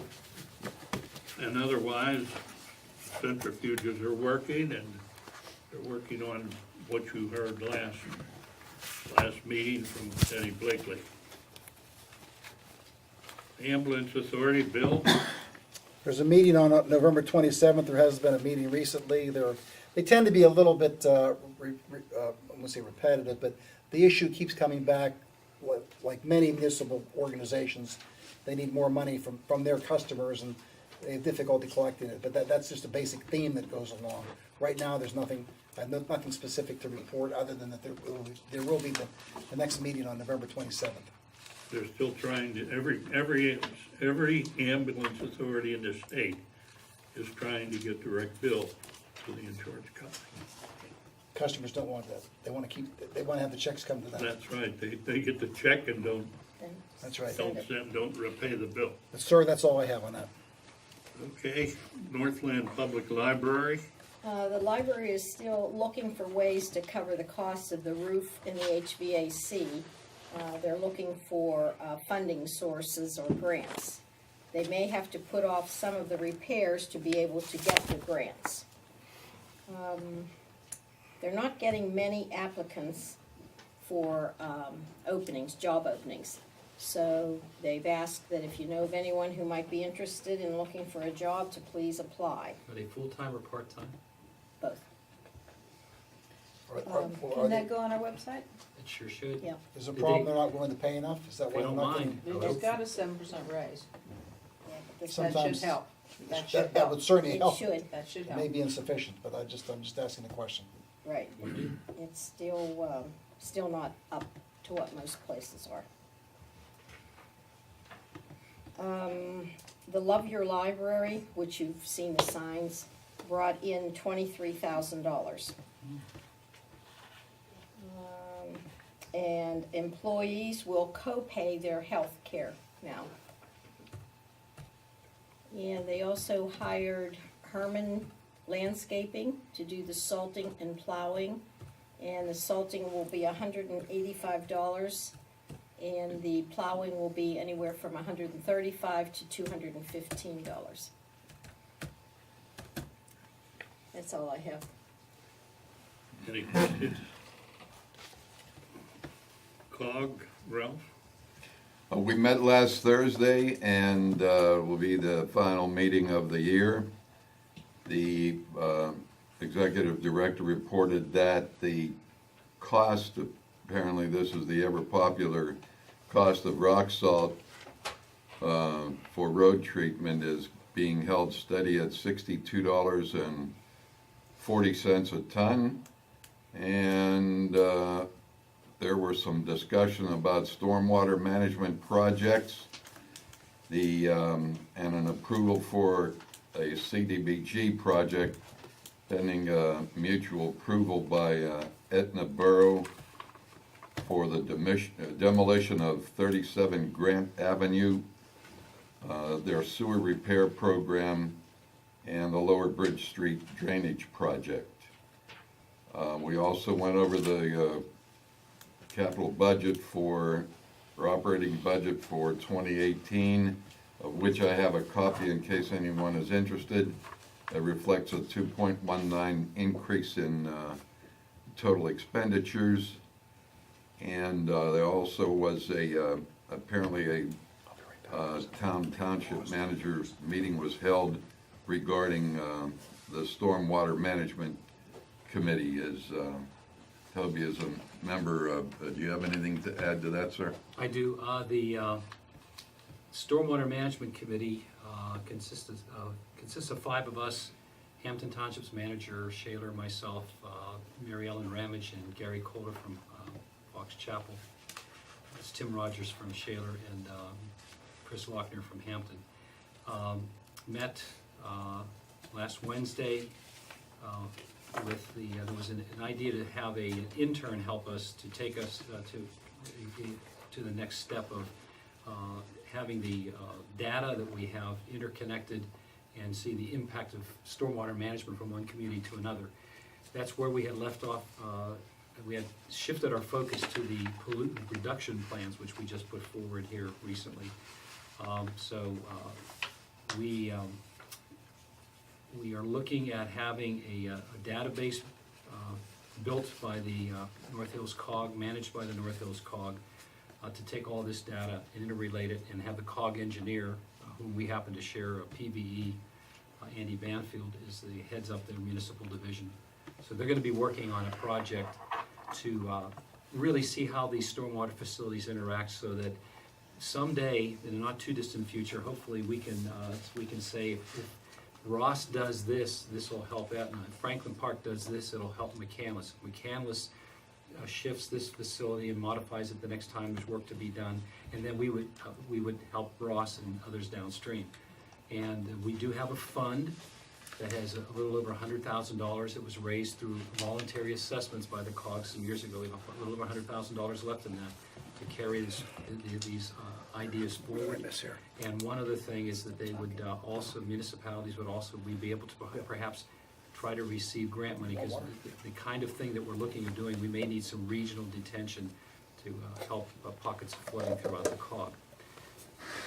Real quick follow-up to that, the next morning, we hosted the MS4 committee, which is the coordinators for the general MS4 storm sewer work and the PRP work. A lot of young next generation faces. I was happy to meet with them and pass on what we had done the day before and share with them some of what we have here. We showed them our rain gardens, and we talked about how the two committees can work together and share information. Thank you. That's all I have, Mr. Chairman. Thank you. Toby, will you remind me what the dues are that we pay to be members of the COG? I have it right here. I think it's a tiered system by size municipality. Something like that. I think we're 9,900. Yeah. Ross, Shaler, and McCandless all pay 9,900 because the formula is based on real estate assessment and population. And there's a pro rata formula. So when that's applied, we fall into the first tier of $9,900. And there's a number of communities that are in the middle tier, and there's it's $6,500. And the communities in the lowest size, like Blawnox, Bradford Woods, Indiana Township is still in the lower tier. They're $4,000 a year. Thank you. Yes. I wasn't far off at 10,000, was I? And it's 9,900. Joint Recreation Board, Think about it. that's over for the summer, till next summer. Firefighter Steering Committee, There's been no, we've had no meeting and no request for one in the immediate recent past. okay. Something forthcoming. Well, how many times a year does that usually meet? It meets on an as-needed basis. If they have any particular magnanimous issue that affects all three fire companies, then they call for a steering committee meeting to get the issue resolved, or at least air it out. If I may, just a very brief follow-up. Years gone by, we used to have 3 or 4 a year, and what's happened with this step-up program and the events that we have, there's a lot of really good ongoing communication with our fire marshal's office to help support them, and that helps to, I think, allay a lot of concerns. But anything that comes up that becomes policy-oriented, as Ralph said, I think we average 2 a year. Unless there's something going. Yeah, something comes up. Some issue that, affects all companies combined. MIDA bill, There's no activity since the first of the year. I guess the last one was the agreement to stand behind the Consensus Collaborative System. But nothing occurs. These only occur on an as-needed basis. And there's been no activity. The only thing that does, there is a periodic maintenance where I have occasion to sign, acknowledge the receipt of the bank statements. That's basically it. That's strictly a perfunctory task. Nothing else, sir. Northern Area Heritage Center, We have had our second coffee. There was the police chief, and the dog did appear for that with Sergeant Madden. And it was successful, and it was good to see new faces at that one, different from the one that I held the previous month. At some point, it's going to be Bruce Betty's turn to talk about land development. It'll be a great opportunity just to see if anybody shows up and wants to talk about ideas for that can be forwarded to the steering committee. So I think that would be timely to have Bruce looking at maybe the second week of December for him to do that and get that Can we advertised. advertise that people can come with questions? Absolutely. And we would ask that, when we have these, we intend to have at least a topic or two that we can sort of spark the conversation with. It's nice to mill around and talk, but it seems to be expected that there would be some remarks at least about what's going on. And I think it seemed very like a good opportunity for us to Well, do there's that. been 3 so far, but the. Two.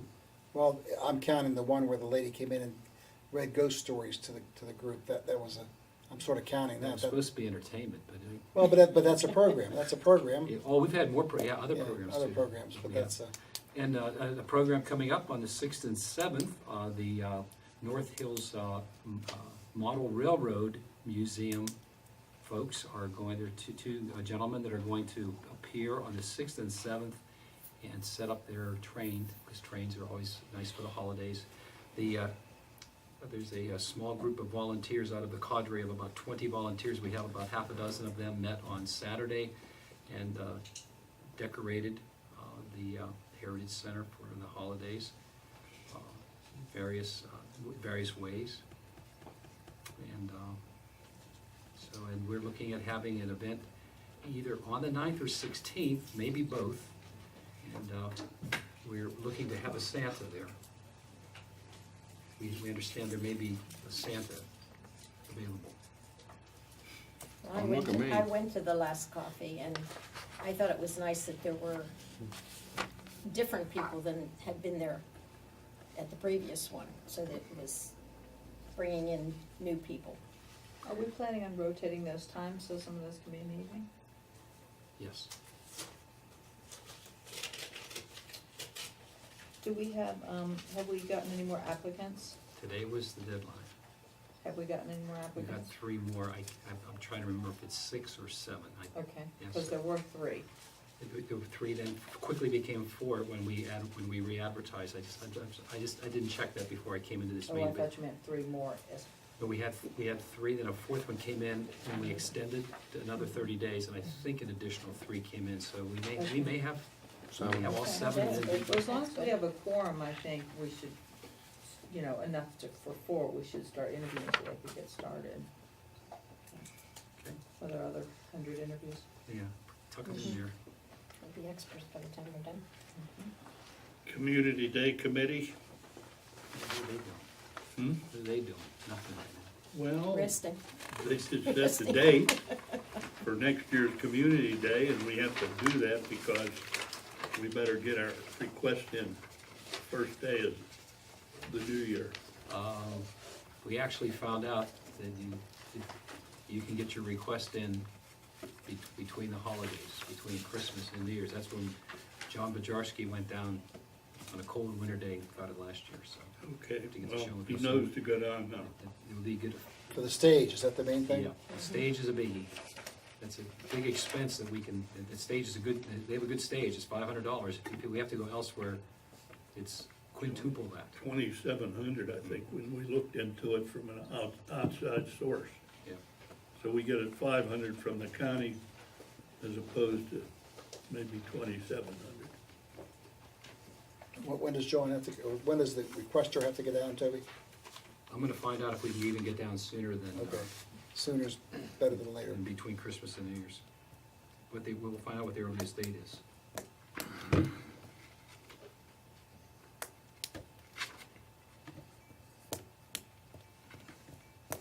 Environmental Advisory Committee, The EAC, their recycling audits, they went to La Roche and to the NA schools, which both got stars for their recycling initiative. La Roche was really good. They have an eco council and they're looking at a tree initiative there, so they did really well. Some of the members went on a field trip to Neville Island to see the waste management plant there. They attended with Ohio Township, some of the members on the Ohio Township Council. And said I was unable to attend, it was during the day, but said that it was a very insightful tour, a big, they learned a lot of things too, which will be probably coming out. I'm not sure where John's decided to put it, but there are a lot of things about, a lot of new information about recycling, how and what to use, what not to use, so that's gonna be coming out. Communication outreach, some of our environmental tips are gonna be in the calendar seasonally. Each month there'll be a little tip in the corner for that. Also, we're looking into the MS4 tree initiative. Is that what we're calling it? Okay, the tree initiative. The EAC is working on trying to find some trees. So if we could get some trees donated or at reduced rates for citizens to maybe come to the town hall or at some location, pick those up, and then of course we could sign them. Then they wouldn't even have to go online to say where they were gonna plant their tree. So that's a work in progress, but that's something that we're working on.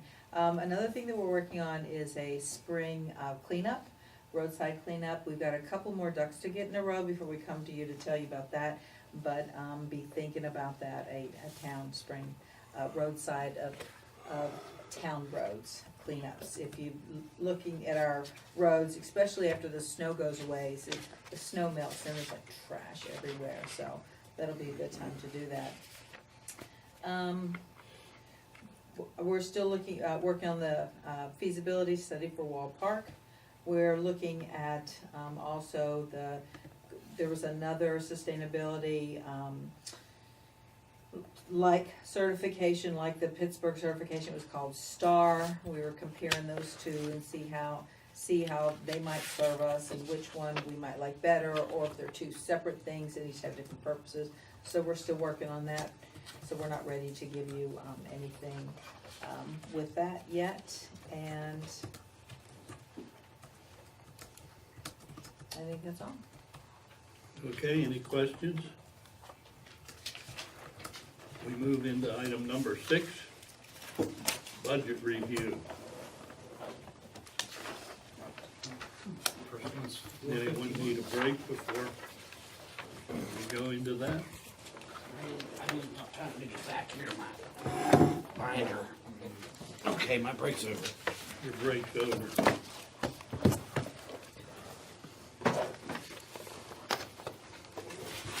Joanne, I'm over her shoulder again if I noticed. 451, Jerry? Yeah. This is the Heritage Center. We're still, first 7 months of operation this year. And prep time was before that, so on page 3,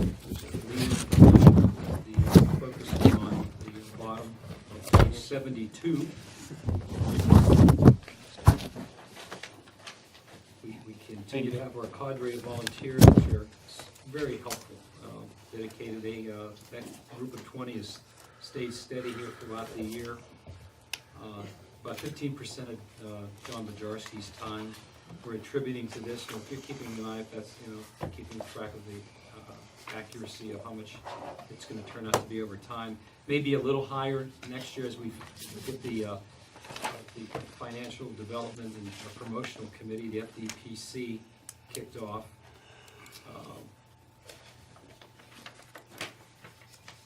A little bit of help probably from the consultant for the, we're going to have, we're talking about having the, during the cold and frosty month of January, close down and maybe just have a one weekend event, and then the volunteers gather to do some more accessioning, which is the process of inventory in a proper manner, the new items that are added to the collection and some of the other items, and do some sorting, some things.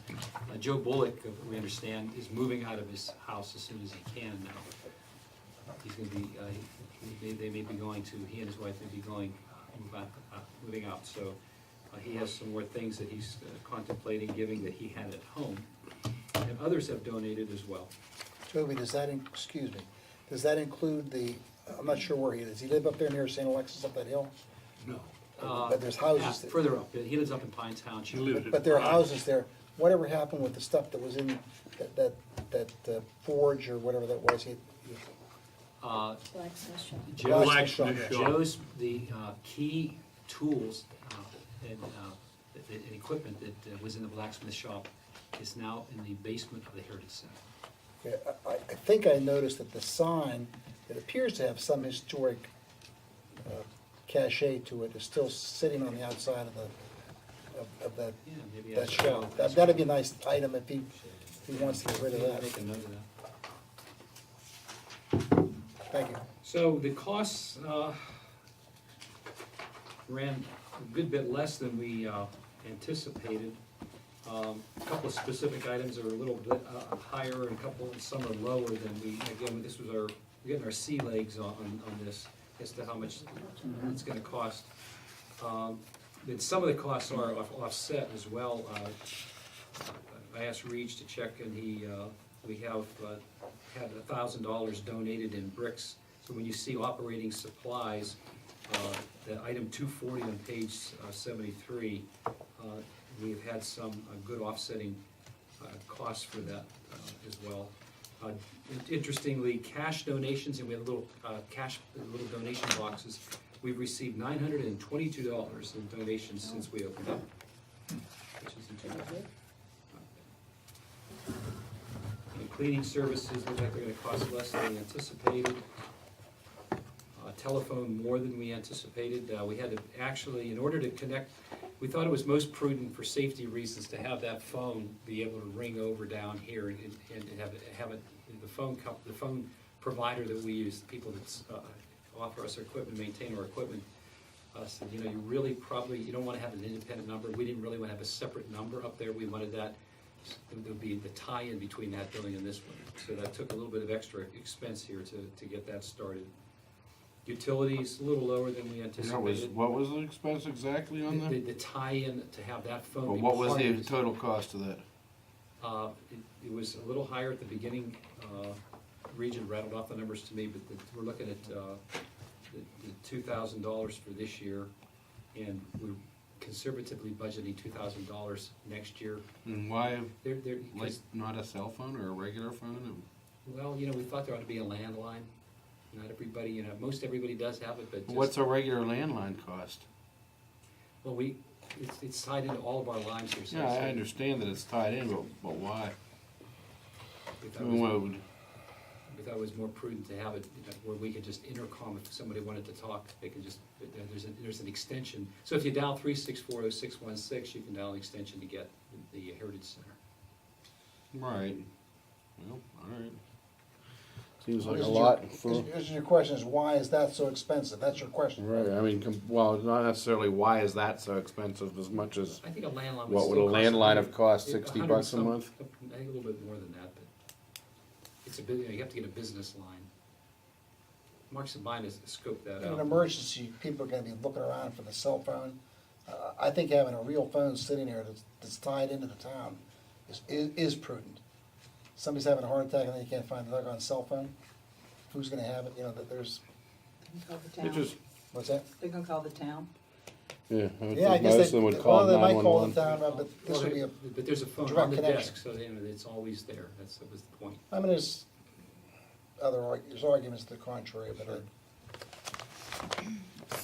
So I'm looking at, on page 9, where it's talking about museum bricks and donations. So that 922 comes out of that 1,500 Wait, what page? that's on there? 9, Up in revenues, 9, page 9. All the way back. Yeah, this is what I don't like about this budget. Reg, I know this is your baby and you love this budget, but this is what I don't like about this budget, is I have my finger in 3 places to try to understand what is going on with the museum. Because the donations, I mean, and I see how you've done it, but to me, instead of having my fingers on page 92 and having my fingers on page 72 and on 9, when I'm trying to make sense of this, if all of that was on one page, if everything that went in and everything that was donated and then all the expenses were together, then you could look at the bottom line. And this is really a lot of work to try to figure this out. Does anybody else have to work It is- really hard you to know, figure it is- this you know, out? Revenues are, they are revenues, and the donations are, and they have to be accounted for that way, and the chart of accounts that the state has, we follow, and so, we could make reference in the objective part, where we say how much, we've received to a point, or how much we received last year as a notation.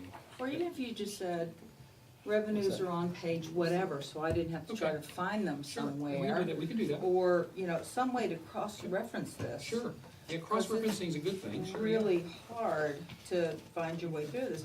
And then, if you wanna actually figure out if something made money or lost money, then you have to sit down and just do the math. Because there's no like total, like say, okay, Public Works, we spent $100, but in all of our grants and all of our budgets, we had $200, so we have 100 left. That's nowhere. Well, I mean, That was just an Yeah. example. yeah, taxes pay for public works, taxes pay for police. I mean, do you wanna start saying, do police make money or not? Because the tickets we write don't pay for the police department, so I'm not sure But it would how be- far you wanna go. But it would be a good idea to see how much that was offset. Hmm.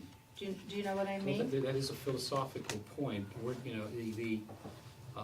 been, Not that that's to make money, but Yeah. just to, it's just, I'm just trying some way for this to make sense. Yeah, I'm And not when- sure the budget is the correct document for that. There may be some reports that we can generate so you can see that aside from the budget. Well, I was just taking the museum as an example of this. Like I said, I'm trying to, look at this and say, oh, Toby said, like I said, museum bricks and donations. Toby said, okay, $299 in donation. I'm like, okay, I saw bricks. So I'm sitting here going, okay, $1,500 left. So how much were bricks? So how many bricks did we sell? Do you see what, okay, just you trying could to- have a little, you could do, just trying to figure it out. when we have this fundraising and promotional committee too, I think that they're gonna have Those reports would I be think good. they'll have a nice little report they can do. Were there any other donations besides the cash donations at the door? I know in the past, like, the class of 74 donated, the class of 1970 donated. Some money, do we have any other donations I in think part of the 2017? 922 was a check from one of the class of 67, I Where think. would that be in That would be here? in donations, that was $100 and some bucks Donations. they had left over from their reunion fund.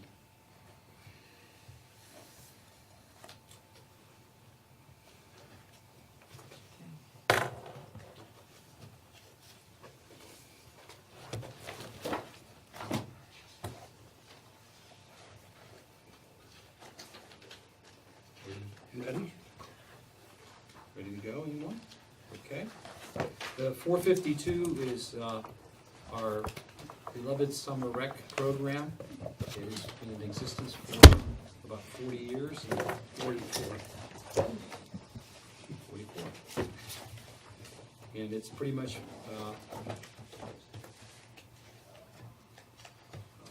the same. Next year doesn't, almost a mirror image.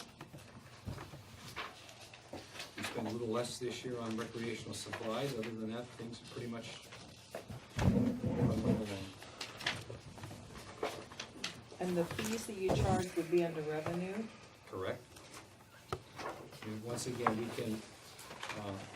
we can do a cross-reference. In fact, we can make that a policy that when there's some sort of support information, we do that for the building permits. We show that every year, and we show that for the zoning, because there is a theme across the state, and it's encouraged, the Commonwealth does encourage that we have some reasonable sustainability for programs like code enforcement, zoning, and building permits. You want to have that be close, but there's also a philosophy that service is also to all residents, and there should be some that is borne by the general taxpayers. So, but I think anything that we have, that we can make it, I'll make it a mental note to have a policy that when we prepare the budget, we'll will show where there's some sort of donation or subsidy for that. We could actually do that for the final version of this budget as well. Thanks for That would be so volunteering. awesome, thank you. Thanks for volunteering, Esther.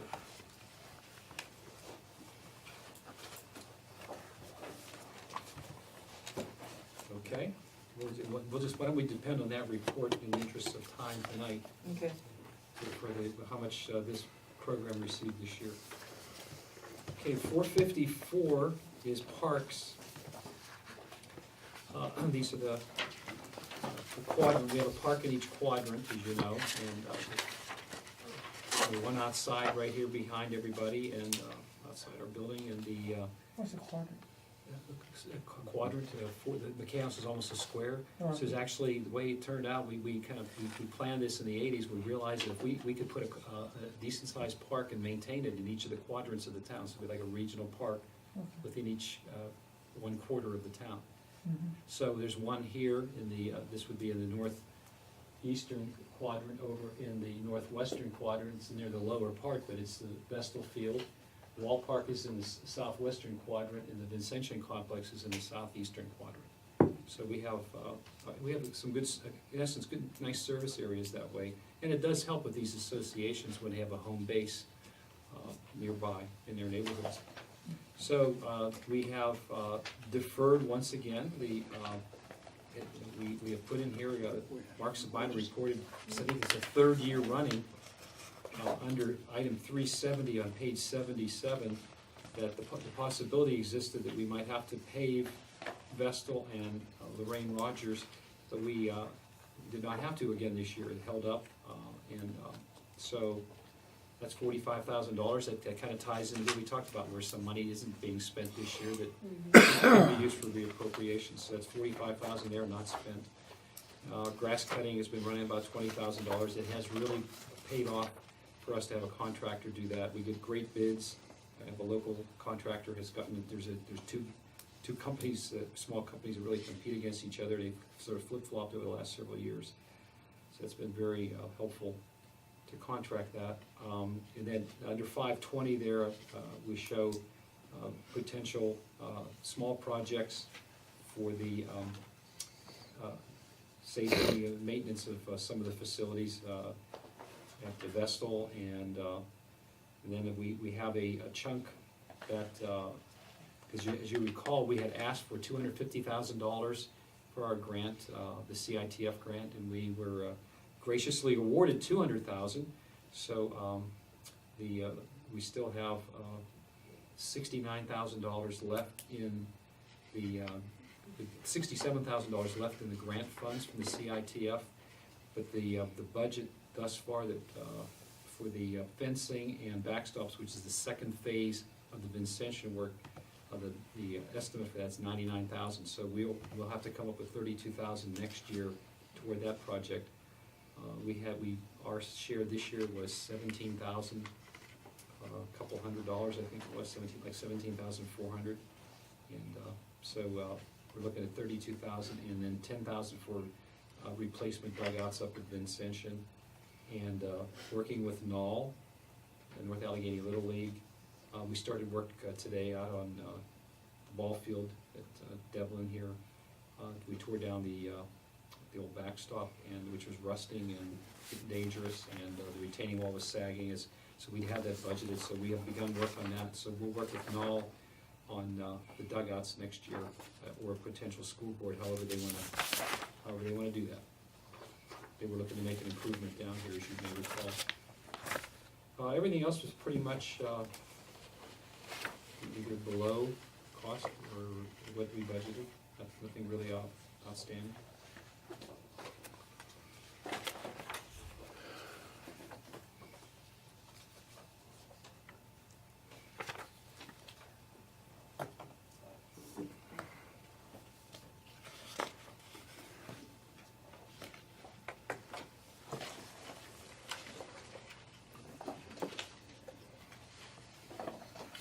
Ready, Jerry? 456. 456. It's been discussed pretty heavily this year. Allocation to the library, $665,600. It's been reviewed by council, and passed on to the library that we accepted that number. That's pretty much all that is our contribution level. 457 is our community day. And we got away a little lighter this year. Back to numbers like we had back a few years ago. 61,500 is what we're estimating our finals it's going to total out. I think we've probably got by now paid all bills. I know we paid one pretty recently. We had a late invoice for the sound. The sound guy was a little tardy to get his invoice in. He's been paid now. So we pretty much under budget on that one for this year and next year. So we're sort of trying to put an average cost in.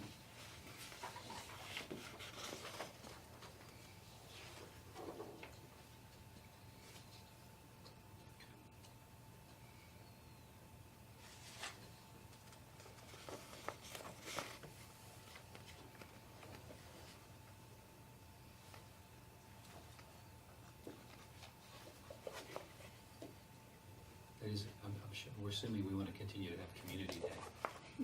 We're assuming we want to continue to have Community Day. I guess. Okay, it's a pretty good deal.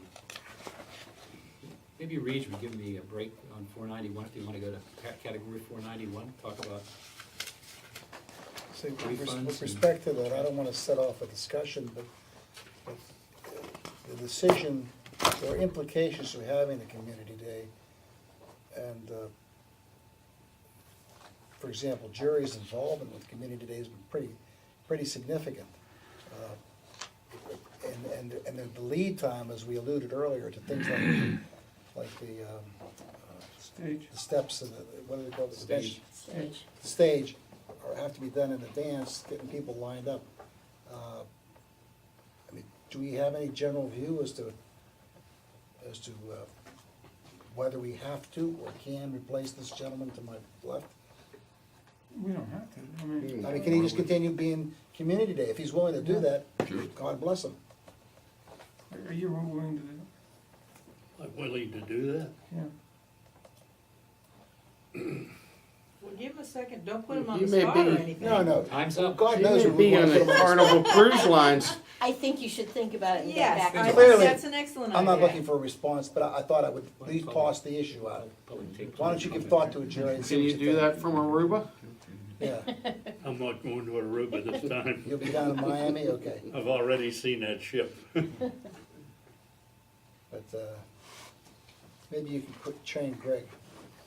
So what we're doing is asking you to think about it and give us an answer. And thank you for the How's great that? job you've done, Yes. what, 44 years No, already? Community How Day? long- Day can you- 17. 17. That's only- Oh, that's right, it's the 17th community day. 17. What's another year, Jerry? What's another year? I'm just kidding. To give thought to it, but that has to be addressed sometime in the not-too-distant future. Doesn't it? Yes, it does. Well, I have to see if my committee is willing to stay. Count me in, Coach. Okay, let's proceed. Actually, moving to the 491. 491 is tax refunds, and these are items that we really have no control over. The only comment I do want to make is under property tax refunds, I had originally projected $45,000. I think that number is going to come in under 40, and that's why it's not included on the reappropriations ordinance that we covered earlier. I think it'll be a lower number than what is there. We do what we call a scorecard, which will be presented to council the second Monday in December, where we show any changes we see in both the budget numbers for 2018 and the projected actual numbers for 2017.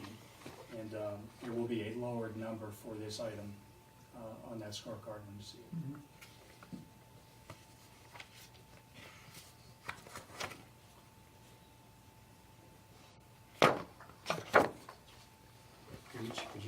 Could you please talk about transfers? Under transfers, the only transfer we have is the transfer to the capital improvement fund. And again, the town has a policy that it keeps in the unappropriated fund balance the 2 months of revenue or expenses, whichever is higher, taking an average over the last 3 years. And anything in addition to that gets moved to the capital improvements fund to be used for capital projects into the future. When we put together the 2017 budget, we were using projected 2016 actuals. The 2016 actuals came in higher than projected, so we started off this year with a higher fund balance, therefore we're ending with a higher fund balance, so there will be more money moved to Fund 18. And you will see that when we get to Fund 18 tonight, that the revenue number there is higher than we budgeted for this amount. And then again, following the town's guideline on how much we keep in our fund balance in the general fund, we show proposed transfer next year of $668,200. And that may change again when we see what the final numbers are for 2017.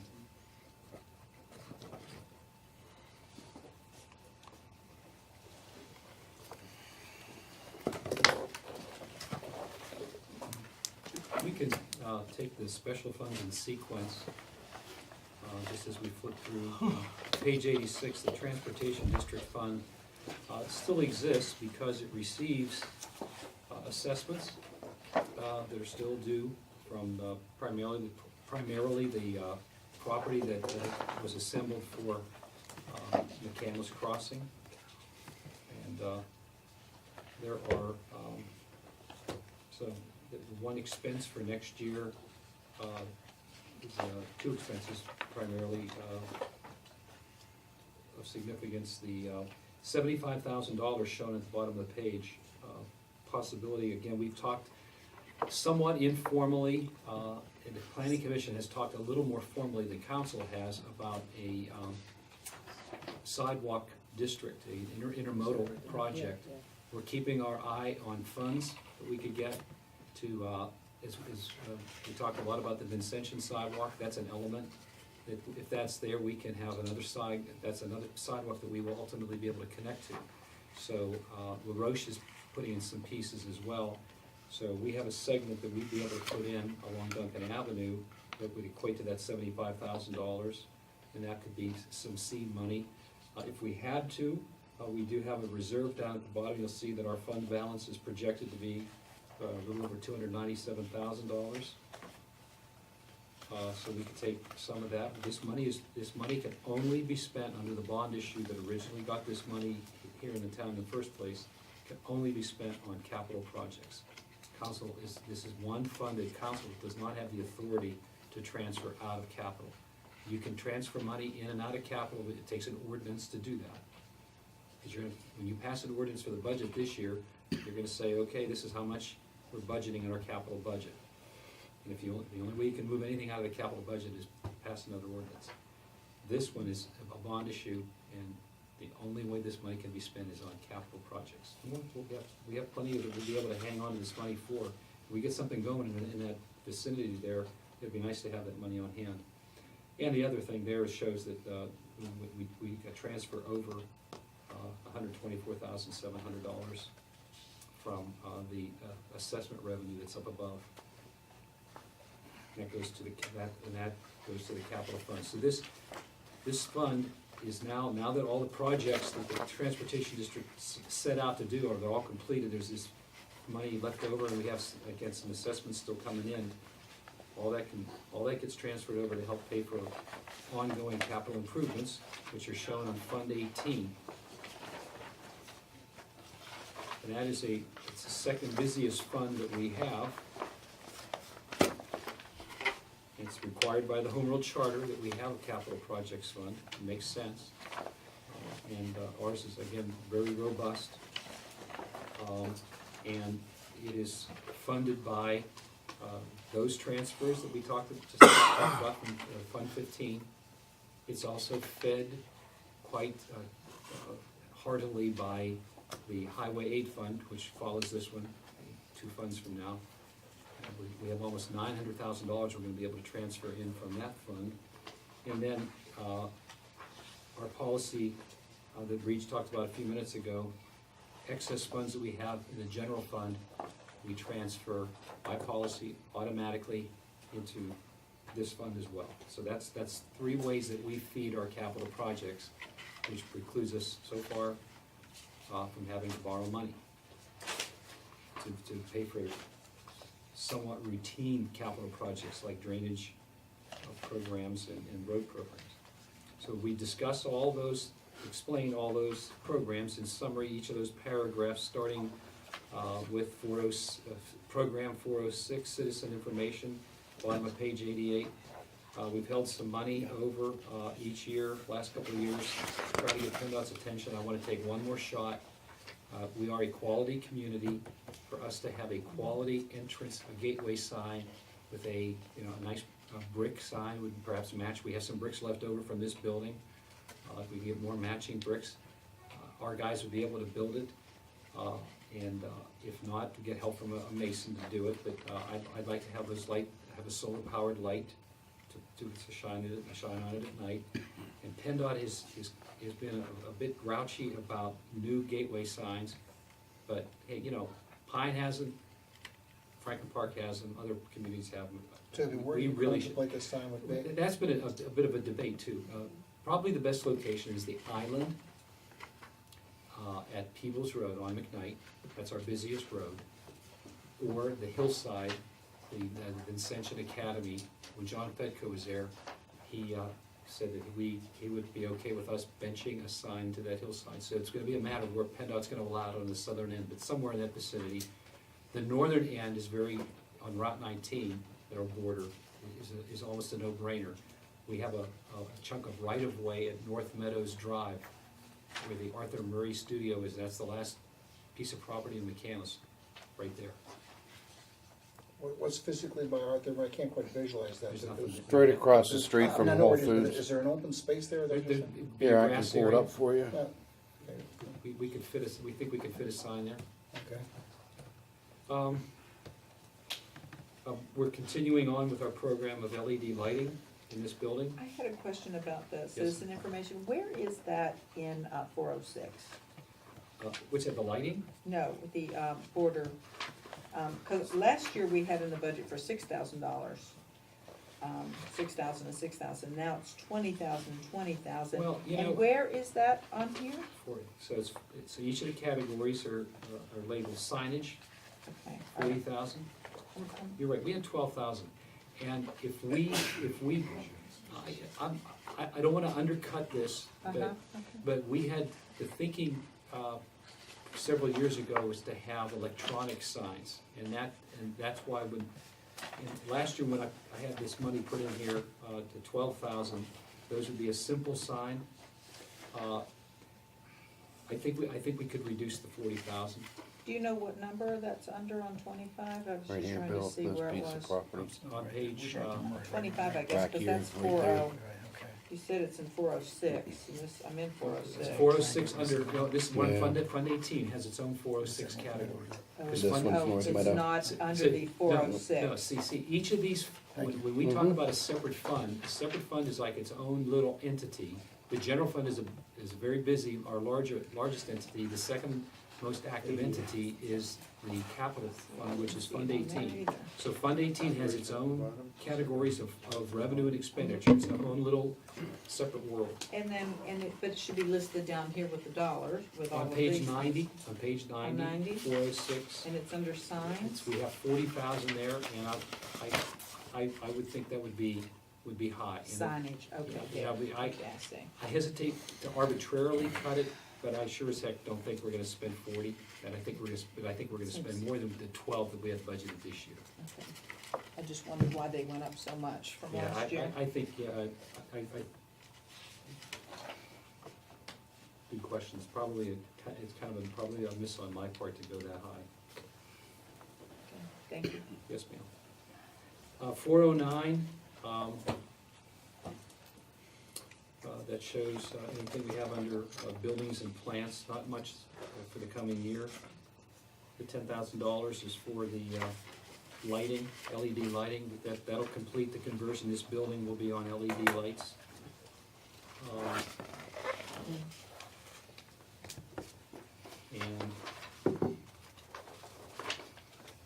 And the $45,000 is the sidewalk along Grubbs Road. We think that'll do the trick along there. I mean, we're talking about our property. all, not just, might as well go for it, not just the piece up here between the driveways. So 45,000 goes for basically Blazer Drive McCandless. No, or McCandless Drive. McCandless Drive. Or Early Drive, right? Over to, West England, over to Inglewood. Right. East England. And how does that handle the bridge?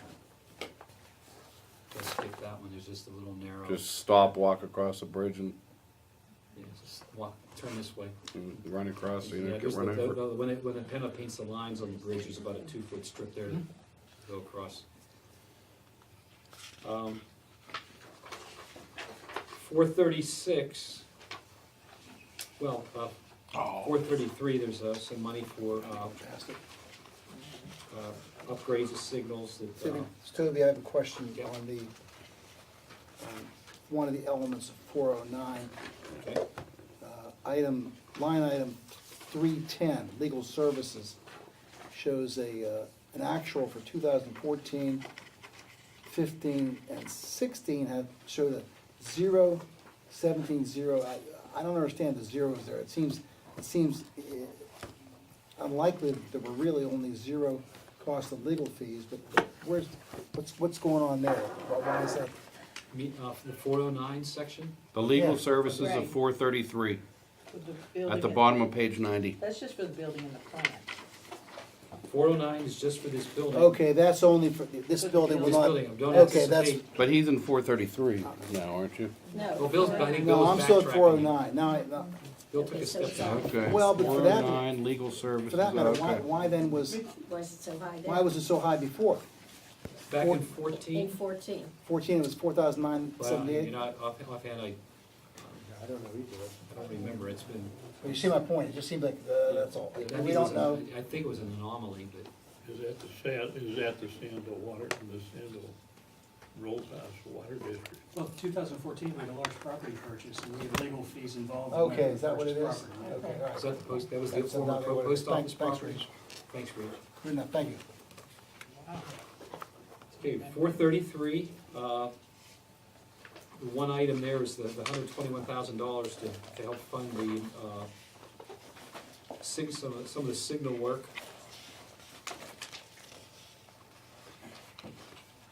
And that's sort of a moving target because we may get some help with a grant from PennDOT.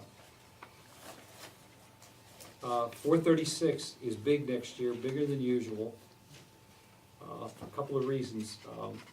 The main one is item 610. The flash flooding that we had hit us in a couple places.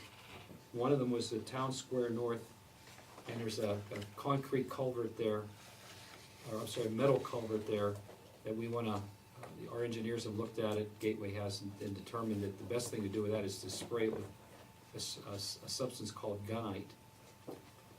And there are contractors that use that substance. And even at that, even though it's that kind of repair work and repairing the head wall and end wall, they're still estimating it at $294,000. That's pretty substantial. Are we solely responsible for that? Yes, it's a town easement. It's, yeah, Okay. yeah. But sometimes there's bad news. in How this. long is that? Couple hundred feet, I'm gonna just guess offhand. You might be able to give it a quick pace on the machine there, but you're pretty speedy. The pipelining contractor. I asked Mark Sabine. Mark's been pretty sick here of late, and he's missed a lot of work. And he, as you know, his wife passed, so there was a lot of time off for that. But I've asked for more refinement on the pipelining of $450,000, and to see if there's any cutting we can do there. I'd like more specific information on that. So that's a possible reduction. We'll see.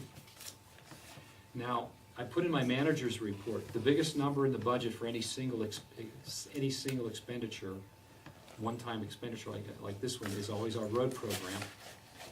We do have a carryover for half of Sloop Road. We did half of it this year rather. And that's $233,000. We're budgeting $2 million for the new roads. But I put in my message, near the end of my budget message, that we we are at the point with our program, a couple of things. One, we have put good base on much of our road system, good drainage on much of our roads, road rights of way. And we need a good analytical tool to determine the condition of our roadways. Mark Sabina has a great eye, but he doesn't have x-ray vision. So we had a meeting, we being, Mark is sick, but I had two of the, with our inspector and a foreman from Public Works attend for whatever expertise they could offer. They did a lot of listening because the two of the paving companies that did our work, the two lowest, were kind enough to come and share their thoughts about various techniques, and they shared a lot. And our gateway engineers shared good information. And that's where we came away with, the initial takeaway is to, I have signed a contract for, it's a small contract, $5,600, for robotics to come in and videotape all of our roads. They will look at the cracks in the roads and digitize them and insert that into their computer model, and they will be able to grade our roads and determine by the width and length and the pattern of cracks, give us a more scientific grading system on our roads, and then how we prioritize which roads we're gonna pave and how much asphalt we have to put on our roads. There is the potential here for a good savings, a very good savings. That's all. I don't want to give, it is, I think it is wise to be hopeful about that, but when we get the analytics back, we study them, and we compare that to what our drainage program is, and Mark's knowledge and his records that he has about what kind of base and so forth that we have, I'm very hopeful that it's gonna be kind of a back to the future thing, where we will be able on some roads to mill off a small amount of asphalt, 1.5 inches, and replace it with 1.5 inches. There may be some places that will be just a couple of driveways on a road we'll have to modify. It would be cheaper to write a letter to the citizen and say, look, we're gonna have to, when we pave our road, we're gonna have to adjust your driveway in the right-of-way area. Do all that advanced work. I really think we're gonna be able to save some good money on our paving. So instead of having everybody on a 12 to 15-year rotation, no matter what the road looks like, we would prioritize the roads and go to the ones that are the most need, is that what you're thinking? No, Mark's been doing that. Mark's been doing the most need, and he's been doing it by eye and by his records. But this new tool is to have this video made, and I've got to double check. I don't know if it was Reed suggested or John Majarski said, we better make sure if it's a drone, we ought to let people know there's gonna be a drone coming over your road. So, Do we have any ordinance at all that deals with drones? no, the FCC has told us to keep our mitts off of that for the time being. Okay. But it's always nice to know, and since this one's gonna, if this is a drone, I did not get that information yet, they're gonna video. I don't know if it's a vehicle, it's gonna do the videoing. My guess is Reed is probably right, it's gonna be overhead. Is that we let the police department know, and so in case somebody reports somebody's spying on them or whatever, it's us. But can't we stay on our same program and just check those roads as they come up? What we're gonna do is we're gonna check, we have our program, we have roads that have been done 17 years ago, on average 18 years, and then less number of years. We're gonna cross-check this any way we can, and some of the techniques that were talked about, Steve and Kim and I were talking a couple of weeks after the meeting about the capital budget a bit, and we talked about seal coating. There are ways to seal coat now that there is a fog seal, slurry seal, and so there's a whole, I don't know if I don't think you probably want me to bore you with all of what we heard last week, but there are a number of techniques. There's an inverted seal that they use in Ohio, where they put a seal coat down, which is, seal coat's about 3/8 of an inch thick, and then they pave over that. They actually seal coat, and a month later come by and pave. Because that actually gets the juice back in the road, which you need to have, because it was drying out, fills the cracks, you put a new layer of pavement over it, and you bought yourself 15 years. So we're really at the point, we need to look at whatever technique combined with the local knowledge to get ourselves the best price. There is one last comment. There is kind of a general assumption that a lot of people that pave a lot do. One paving, you mill off 1.5 inches, one cycle, and you come by, hopefully 15 to 17 years later, and then you mill off, you do the whole amount of asphalt. So you rotate that, 1.5 inches versus 4.5, 1.5 inches versus 4.5. But that's a basic premise. We want to get more scientific.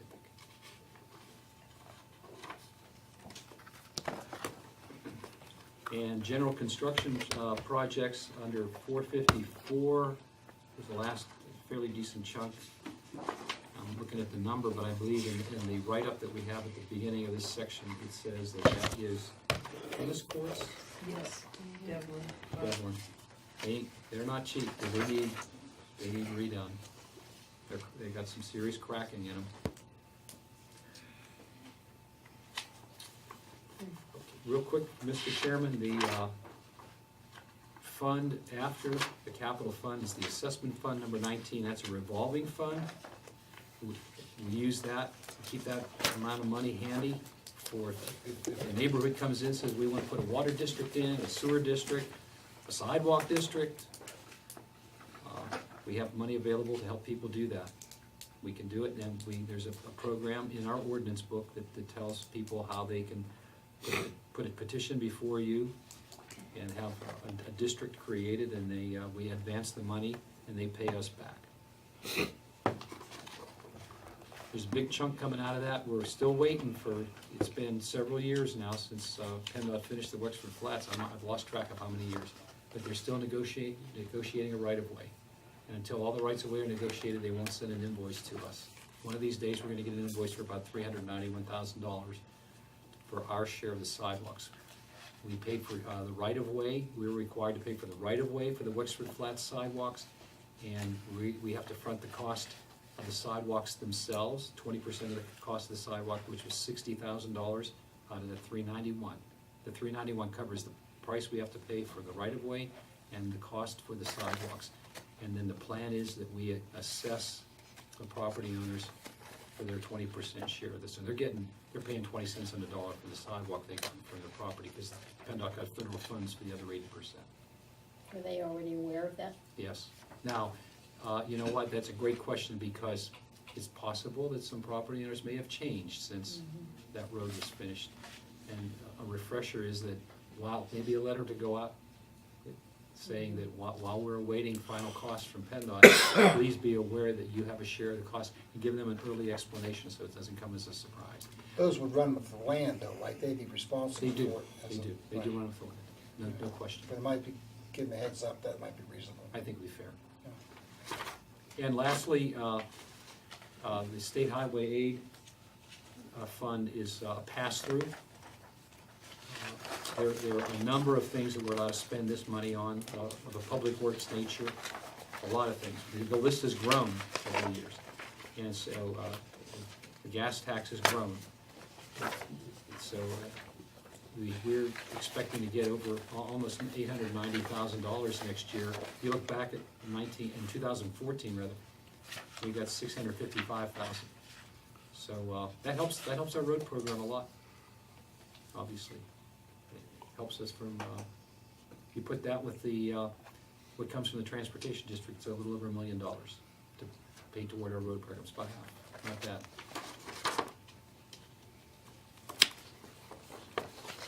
And what pays for all this is under revenues.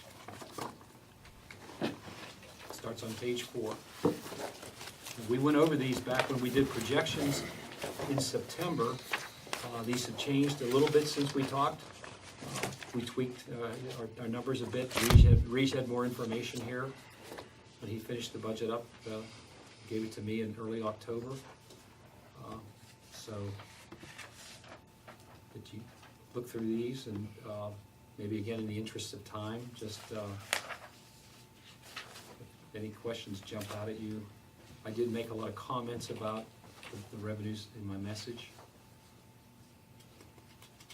I will say that the business privilege tax is steadily growing. Jerry Hoffman has referred this to me as an indexed tax. It grows with what you have, and by the percentage. Everything's based on a percentage, is good for a tax. Earned income tax is stable, pretty healthy. And it increased greatly when the state required back in 2010, passed Act 32 that required employers to submit the earned income tax money for their employees. We've been begging for that for years, and we finally got it, and that has helped. One quick question regarding the real estate tax. Mhm. Is the school district still appealing certain individual property taxes? Yes. They are? Yes. Yes, and from what I can see, they've been very successful with it. I think they have a threshold, if a house sells for a certain dollar amount more than what it's assessed for, they will appeal it. Thank I'm you, not sure what their threshold is, but they've won quite a few appeals. thank you. I still see we get our little bit of turn back funds. The turn back funds, that was back in the Highway Aid Fund. The town took the initiative back in 1984. It was my first week on the job, and PennDOT approached us and said, would you like to have Grubbs Road, Reineman Road, and Reichhold Road? And I reported to council, and they said, well, what's PennDOT gonna do? So PennDOT did some decent fixing up. As I recall, it's about $260,000 worth of drainage work they did on those, back when $260,000 bought a lot more. And so we took those roads over. We took back Sloop Road and Arcadia as well. And we didn't want certain other roads that are really detriments, Right. or could be detriments to us. Roads that are more collector-oriented, council Ones that are- has rejected. PennDOT has stopped asking us to take over. They kind of routinely would call about once a year and say, would you take over Perrymont Road, or would you take over Cumberland Road? What's our incentive to pick up those roads you just mentioned? Well, the ones that we did take over, the Yeah. incentive was that they were classified by PennDOT as a Class E road, which is their lowest class, basically a rural road. And they didn't do anything to those roads Okay. 30, 40, 50 years ago. That was the old connecting road system. So we got the plowing. We wanted So them fixed up. they reimbursed us about 60 cents on the dollar for plowing. But we actually own Grubbs, Reichhold, and Reineman. What's the concept? If we wanted to have them. We want to in good maintain that condition, road. We had to, That's right. bite the bullet and pay for it. Exactly. There's a service to they're fairly long roads, Service to the but they are residential roads by and large, so And they were like, it was a fairness issue, I think. they were probably like cattle roads when we took them over. This is another example, Regis, of what I was talking about under, like, police general outside detail. You know, where we see all the overtime for the police, and then you're like, why do we have so much overtime? And then you say, oh, well, no, they had this outside detail which we were reimbursed for. Right. And so Yeah, I that's think there are a just- number of program areas where we could actually create a new item that is revenues associated with this program, and just list them out in the page number you can find them on. That won't be a problem. Sounds great.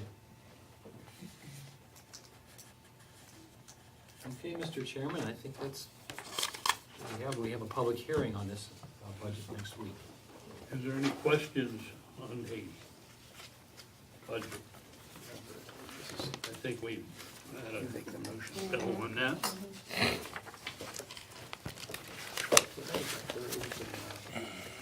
Now we move to the town manager's report. I'd like to call attention to an item the People's Fire Company raised first week of this month, committee meeting, asking us about would we donate, we have a four-wheel drive Tahoe.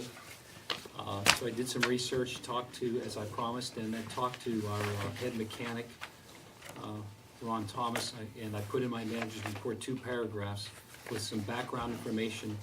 It generally says the range that we have been getting for sales, direct sales to our fire companies, 6,500 back in 2010, 8,000, 6,000. It depends on the condition, depends on what equipment is on it, is there rust on it, the life and so forth. All the factors you would hope to try to take into consideration in the transfer or sale of a vehicle.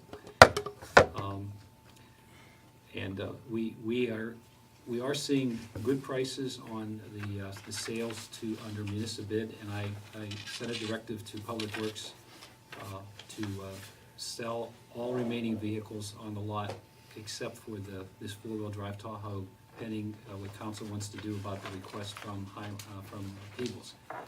This vehicle, this Tahoe does have, there is a console and a siren available. We have that we could put in it for them, so they wouldn't have to buy that, but they would still have to get a light bar.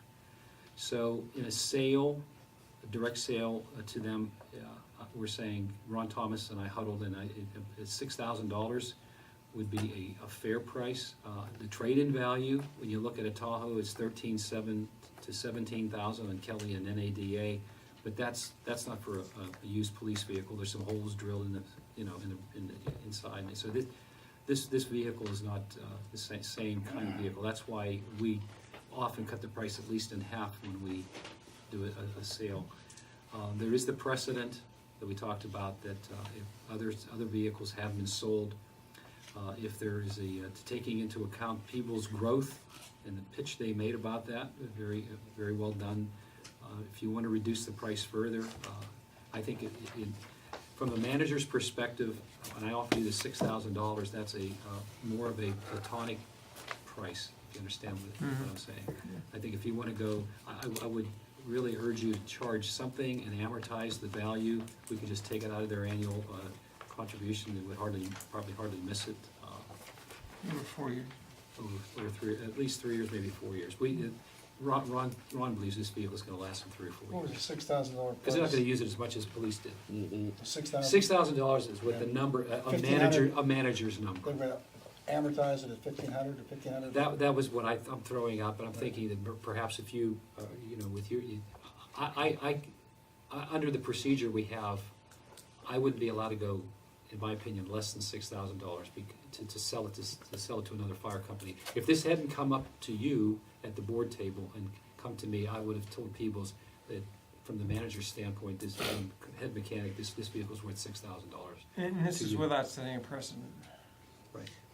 Well, it's been done in the past, it looks like, in 2010 and 2016. Correct.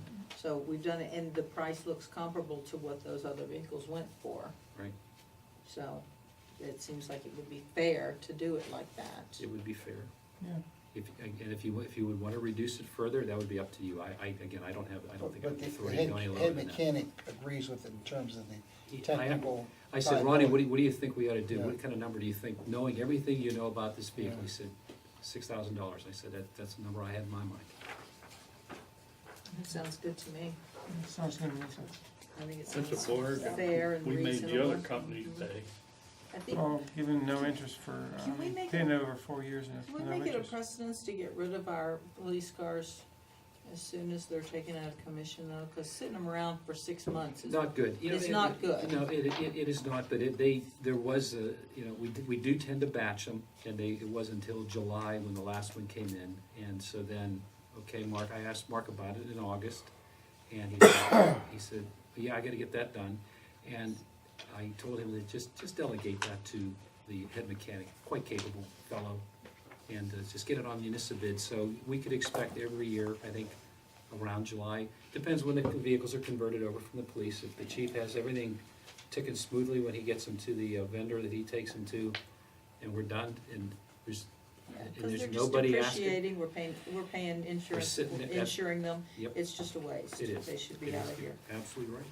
And they're gonna, I gave the directive to get them out of here now, except for this one. Well, since the other vehicles were already equipped with emergency equipment and this one is not, I would like to see the price reduced to $5,000. Yeah, but the other vehicles we paid more for. This is a Tahoe, so it's worth more than the Explorers and. Yeah. But even so, when they're driven off you drive them out of the showroom and they all drop in value just about equally. This is, Right, they've without- dropped in without value to having- 13, we'll cut it in half. without the, Yeah, we are putting the When I console, say- we're offering to put the console inside that we have over there from another vehicle, to put that in this one. And so Without the- charging them. Right, well, that's included in the 6,000, because these other vehicles we sold had Okay. light, siren, and console. This one has 2 out of 3, they're still gonna have to buy a light bar, but again, the factor we considered was that this vehicle, being a four-wheel drive Tahoe, has a higher value than the other ones we sold. I think it's more than fair. It's fair. I'll stay with my request to make the price $5,000. I mean, that's somewhat arbitrary, Ralph, isn't it? I mean, what's your, Well, the whole thing is arbitrary. I Well, mean, I you don't know think a about that, used but- vehicle is gonna be worth more to somebody than it is to somebody but else. we do have, what's the guy's name again, the head mechanic? Ron Thomas. Ron Thomas. Mr. Thomas looked at this, and he bought it, Carefully. he bought into the number. I mean, I hate to have us, with all due respect, and I'm not trying to, again, be argumentative with you at all, but we don't wanna have different, just guesses applied to it. I mean, there's a rational basis for the number that he's identified, and I think that's the one we ought to stick with, Ralph, in my judgment. Mhm. Okay?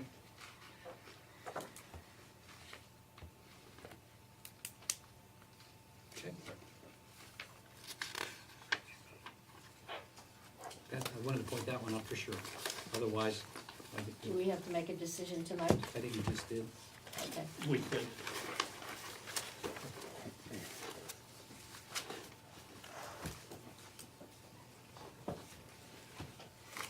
Where are we here? Is that the end of your report? Yes, sir. Anybody have any questions, something that we didn't talk about? Town attorney's report. Well, I don't have a report, but as on the agenda, there's a proposal to go into executive session to discuss the item that we investigated. So moved. I second? All those in favor of going into executive session signify by saying aye. Aye. Opposed? Everybody else can see. Now, remember, we have people in the audience who can't be here during this session.